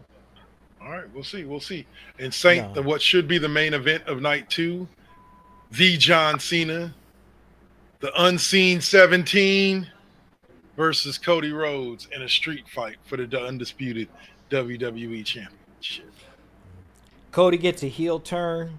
John Cena is probably gonna lose. And I like I said, I smell a heel turn. But what I was gonna say real quick with the Jade and what you call it? We haven't match. gotten there yet. We Oh, haven't gotten okay. to Jade and Tiffany yet. Yeah, because I do want to say something about that. Yeah, I'll give you a chance. There we go. And then we got. Oh, okay. Never mind. So Karrion Kross is taking on Sami Zayn in a singles match at SummerSlam. So Yeah. Dave, your thoughts on that match? I think is it just a straight match, or is it going to straight match? Okay. I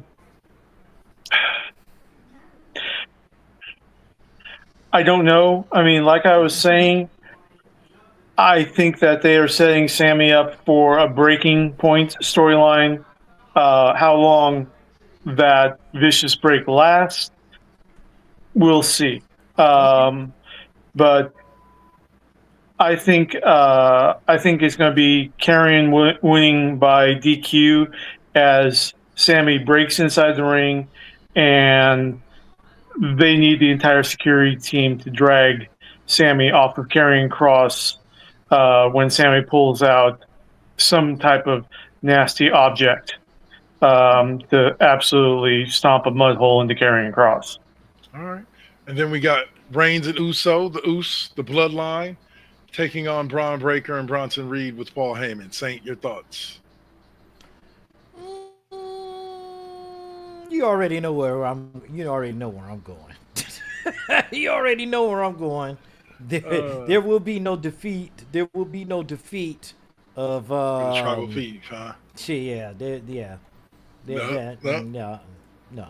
All right. And then next up we have the Women's Tag Team Championships.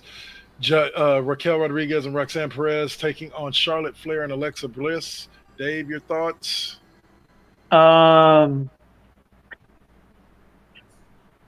When's Liv Morgan scheduled to return, or have they announced that yet? They have not announced that. We do Okay. I think that Liv may actually return for that match to get the drama, or set up the drama. But I'm backing Charlotte and Alexa on this one. I think that they are going to overcome, barring interference from any members of the Judgment Day. Fair enough. All right. So next up we have Tiffany Stratton, Jade Cargill. Saint, your thoughts? Okay, this is my thing.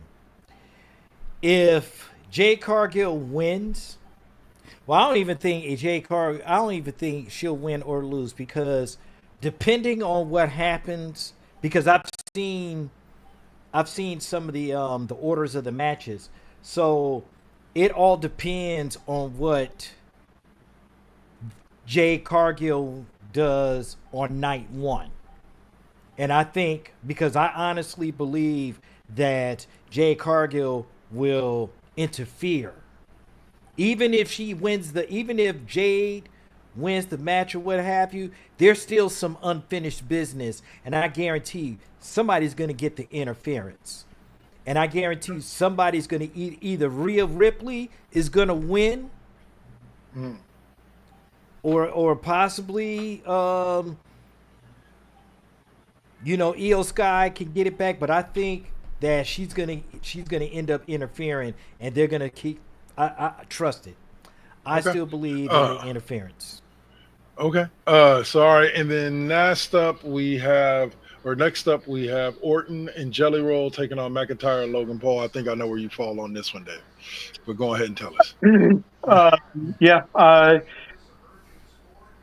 I think they're going to keep on with Jelly Roll smacking Logan Paul around in the ring. And then it's really going to turn into a Orton McIntyre match, which would be really good. And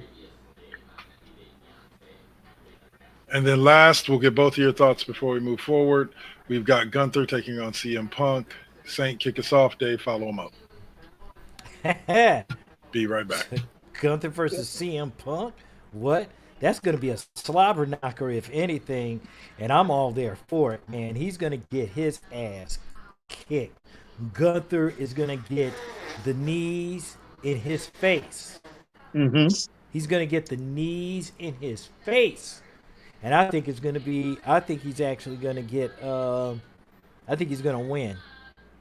I honestly believe that he's going to win, because CM Punk is nothing less. Like, what the fuck? I think I kind of agree with you on this. I think Punk just has too many weapons in the arsenal and can vary the tempo. He can match Gunther, methodical for methodical, and then all of a sudden just explode it into into a faster pace that Gunther was having trouble with Jey Uso. Okay. So that will close us out for SummerSlam. I'll give my thoughts on the two major matches. I think it's going to be Cena over Rhodes, and I think it's going to be Gunther over Punk. As much as I would love to see Punk win that. On Cena versus Rhodes, I think we're going to have. I think Cody's going to retain. I agree. I think that it's going to be a heel turn for Cody. Cody's going to regain it, and it's going to be a heel turn. But I think it's going to be due to The Rock causing some type of interference that causes Cody to win, because The Rock sees Cody as the future. Why why would The Rock? Cody's going to bend the knee to The Rock, basically, which is what The Rock wanted all along. And why The Rock is? Why should I spend one more minute on a candy ass whose day is done, who's leaving in a matter of months, when I've got the future right here for the next 10 years? Yeah. Well, again, I will only counter the Cody heel turn metric. Understand this. They are making far too much money off of Cody as a face right now to turn him heel. You may see a tweener type Cody that's more willing to do heel-ish things in the ring, but I doubt we will see a full heel turn out of Cody. And I'm sorry to say this, but in my personal opinion, I don't think The Rock or Travis Scott is going to be coming back into this storyline at any point. I genuinely don't believe that if I'm wrong, I'm wrong, but I genuinely don't see them coming back into the storyline. I think that I hope we he have don't seen come back. I think we're seeing John Cena versus Cody Rhodes 2 right now, and I think the 3 where Cody gets the belt back will be in December, and it will be Cena's final match. Yeah. And I think they'll have a three match set. Cena will win 2 of them, and then he'll go out on his back by giving the title back to Cody. But we'll see. I could be completely wrong. But all right, so that takes care of all the wrestling talk. We are now going to move on to what this man has been screaming about in our comment section for the past 10 minutes. We're going to move on to, what is it?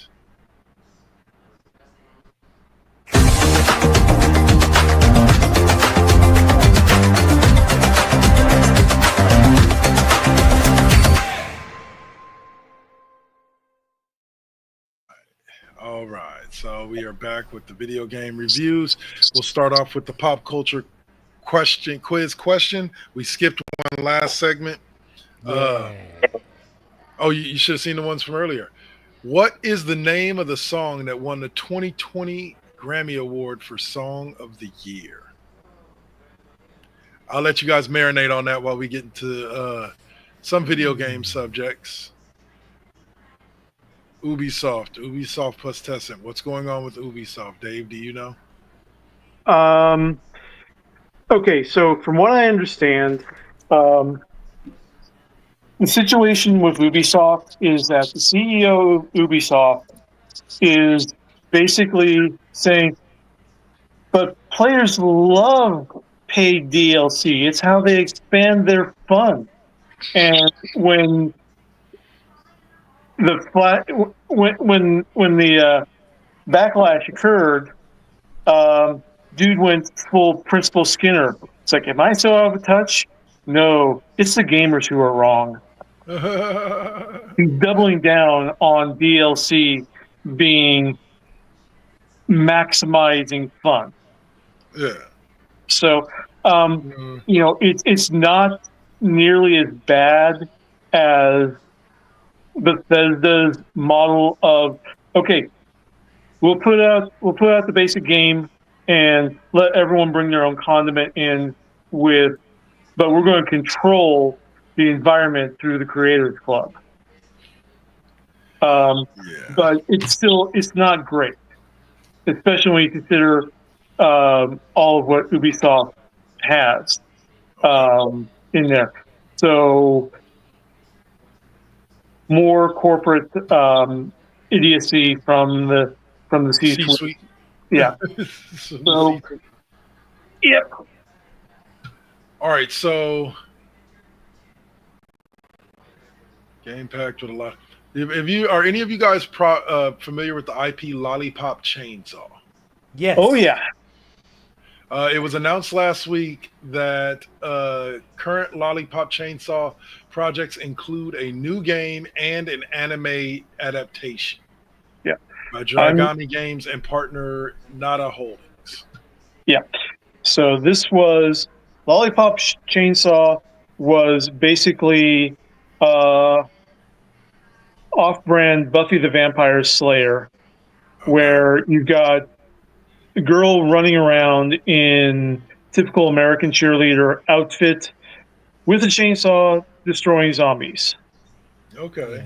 Yeah. With This was a all the gore and soft-core Skinamax TNA that is implied with all that. Yeah, So I am I actually own a copy of the game. So Yeah. Yeah. I am quite frankly shocked Oh yeah. that there has not been an anime adaptation of Lollipop Chainsaw.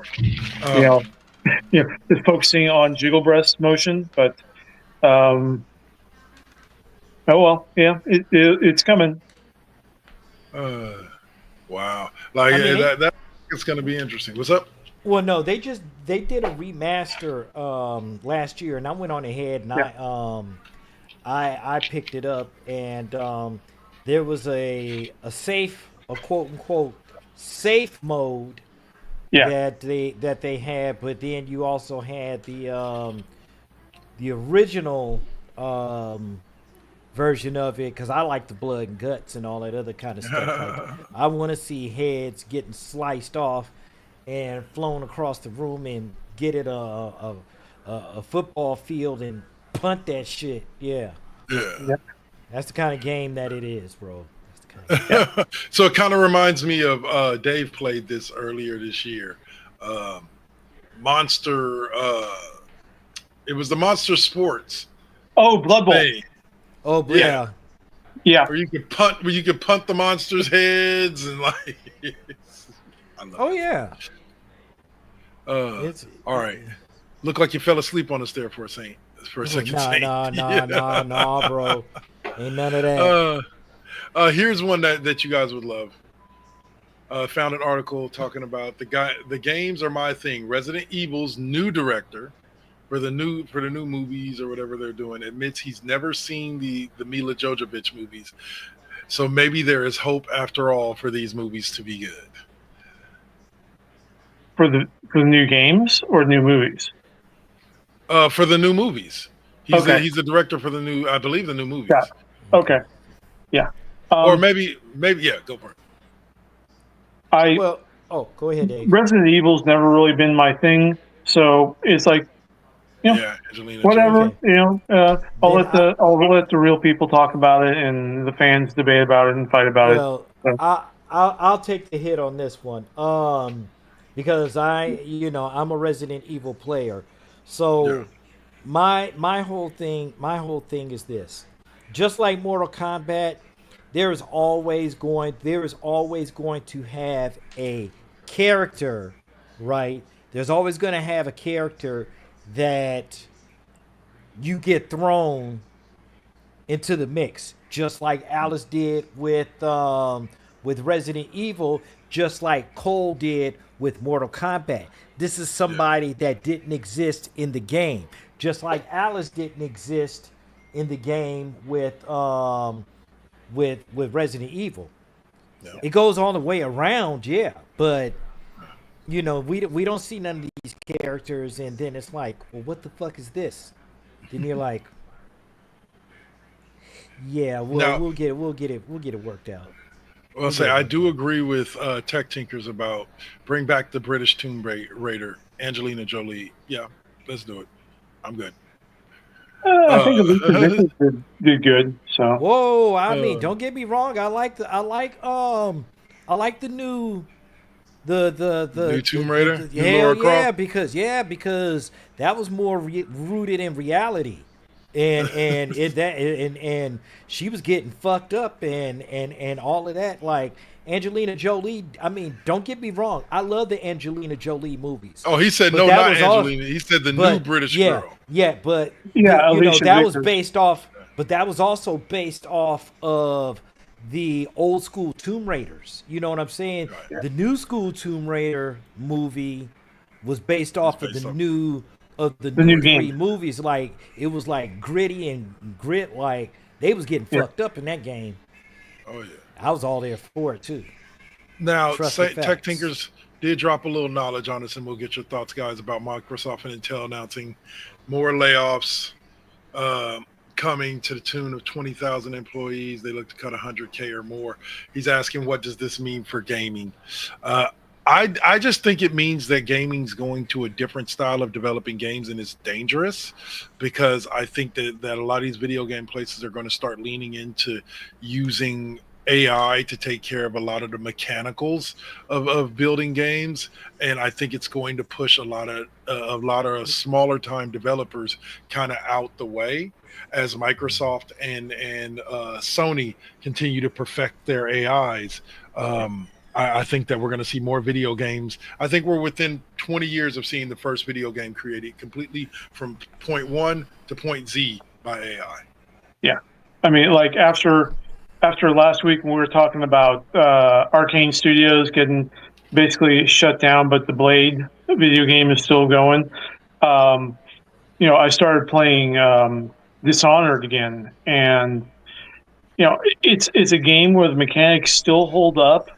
Not necessarily the graphics, but the game itself, and that is you hit the nail on the head. Is AI is going to it's going to change the way all media and entertainment are made, for better or worse. We'll see, because you've got. I'm of the opinion it's going to be worse because it's these corporate C-suites that are making decisions based purely on finance, whatever is going to reduce the bottom line and thereby increase their cuts. But because we already had last year, we talked about EA talking about incorporating generative AI for their various sports games. So, for the crowd scenes, for the product placements, for everything in there. And then also basically crowdsourcing stuff that the fans create in the same way that Bethesda is doing with Creators Club. That's insane. That's crazy. I just hope that, I'm just hoping that companies like EA and stuff start kind of getting it together, because it's like, I think because from what I've been seeing, one of the biggest IPs right now with EA is The Sims, and trust and believe you me, I've heard the rumors about them possibly creating a Sims 5, but right now it's just rumors, and it's like all these like Ubisoft and EA, and it's like they're doing a lot of these, they're doing like the shell game with all of these companies and all of these IPs and so forth, and I'm just not here for it. It's like I'm just waiting for. I'm still gonna love my physical media, so it's like it's the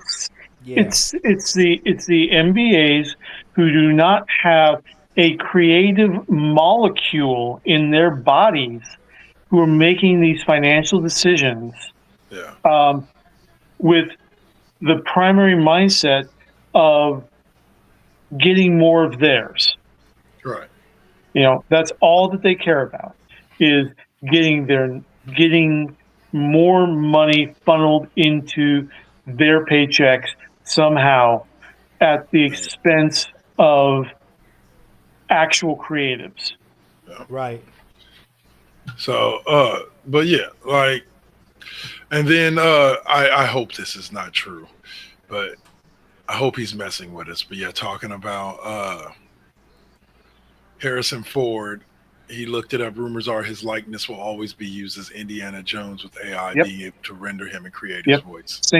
Same thing as I believe James Earl Jones is going to always be the voice of Darth Vader. Yeah. Now and forevermore.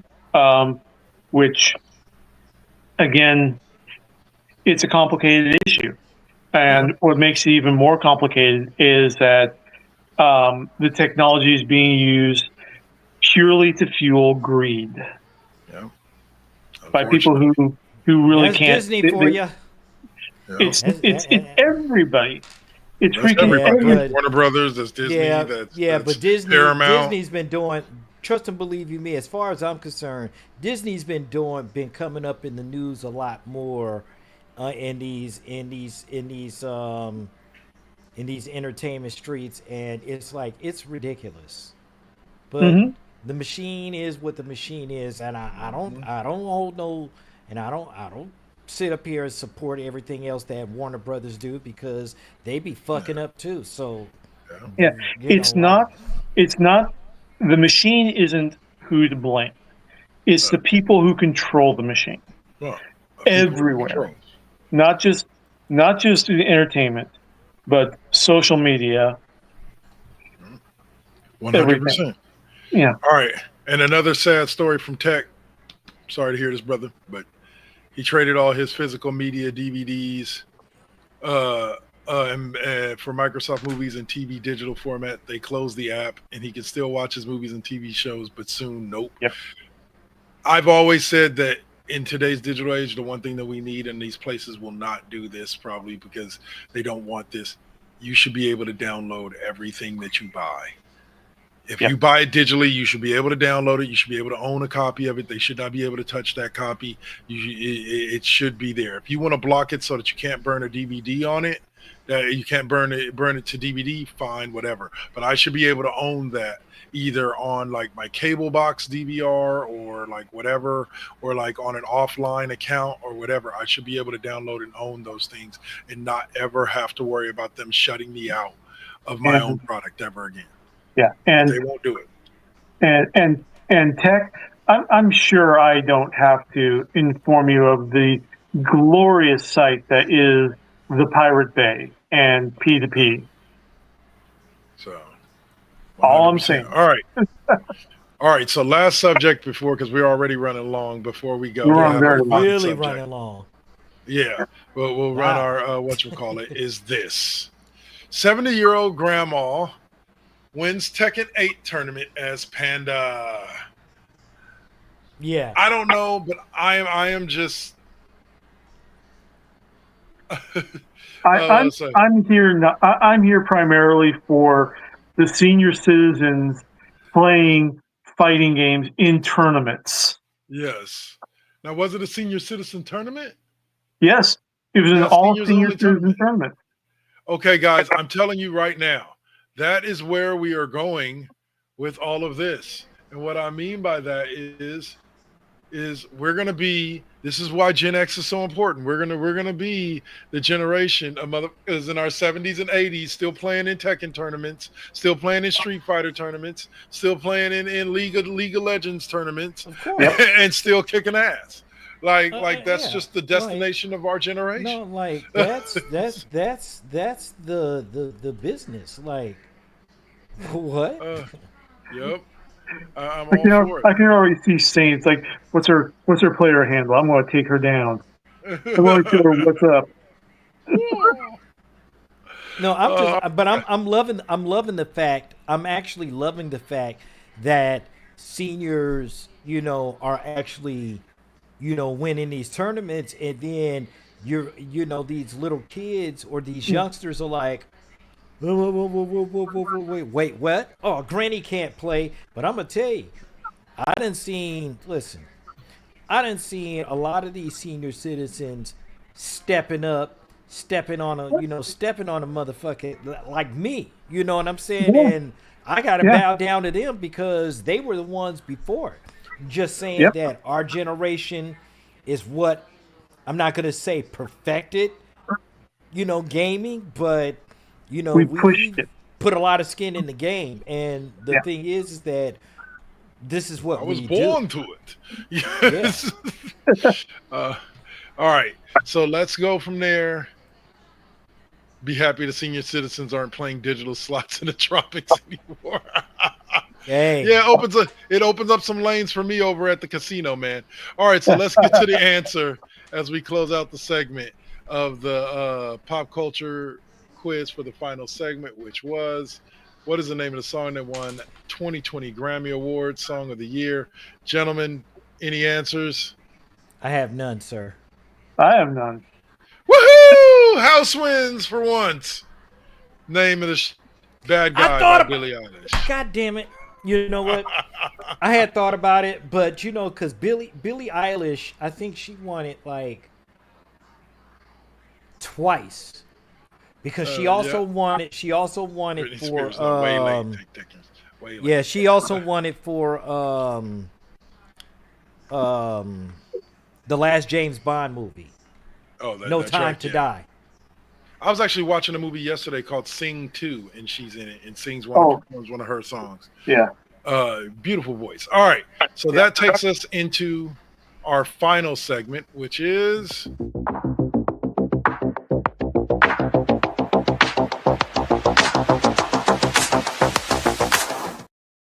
everybody's favorite moment where they get to find out where they can find us next. So, Mr. Saint, going ahead and kick us off. Where can we find you next? Oh, you already know. Jumping off MVT Fusion, doing a little something different. But we're gonna be running. I have some. I do have a little bit of a segment that I did last night. I went to go see the Souls of Mischief last night, and I got a chance to record a little bit of that. So I'll be running that. Plus, we might be doing Uno. I don't know. We'll just have to see how it goes. Oh, Saint, But the that's little after. But that's after that. That'll be immediately after the classroom. Hopefully. Saint, a little news for you on the music front. Apparently, punk band Dropkick Murphys has completely abandoned the Punk in the Park concert tour because it was just they just found out that the organizer for the tour Yeah. was a campaign contributor to the Trump campaign, and so they said, that "Fuck doesn't this, align with their punk. we out. Right wing is not punk." So, And all right. so Okay. Where can we find you next, Mr. Runskar? I will be on tonight on the night shift, switching back over to the Spidey Bros. So with Okay. Spider-Man 2, continuing that on. Oh, and a little video game side note. There's a new Marvel side-scroller mobile game coming up called Marvel Cosmic Invasion. Yes. And we're getting a lot of classic Marvel animation voice actors playing their roles, including Josh Keaton back voicing Spider-Man, Cal Dodds and Allison Seeley Smith voicing Wolverine and Storm, respectively, and I think it's Brian Bloom, back as Captain America after he was the one who provides voice in Avengers: Earth's Mightiest Heroes. Okay. All right. Yeah. Right on, right on. All right. And for me, as always, you guys can find me in a little over an hour and a half with the classroom at 6 p.m. And then on both YouTube and Twitch, you can catch me on the video game tip on Tuesday when I'll be back with more Football Tuesdays with more college football 25. And that's that. And the week will be the week, guys. So I want to say thank you for all that joined. Tech Tinkers, always blowing up our comments, and we love you for it, brother. Thanks for tapping in. To anybody else who tapped in, was there anybody other than Tech Tinkers? Yeah.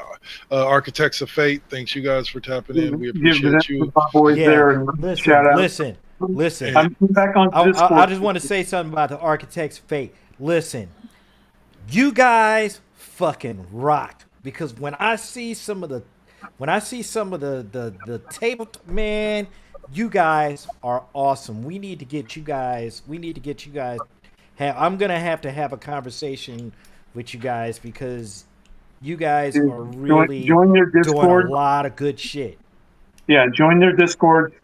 Really open, really great guys. They're fantastic. And then we and I really miss playing with them. So I got to get back into that. I always keep telling myself that, I need to reconnect. And of course, I'm horrible at reconnection and maintaining long, relationships with long pauses. So right on.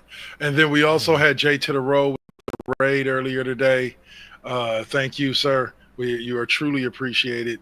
And other than that, guys, that is going to do it for us here. Saint, are you raiding us out, sir? Yes, we are. All right, guys. So all right. Till next week, y'all stay up, stay blessed, and stay right. Let me know when we're good, Saint. All right.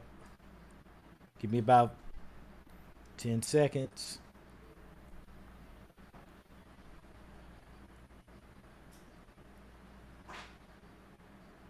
All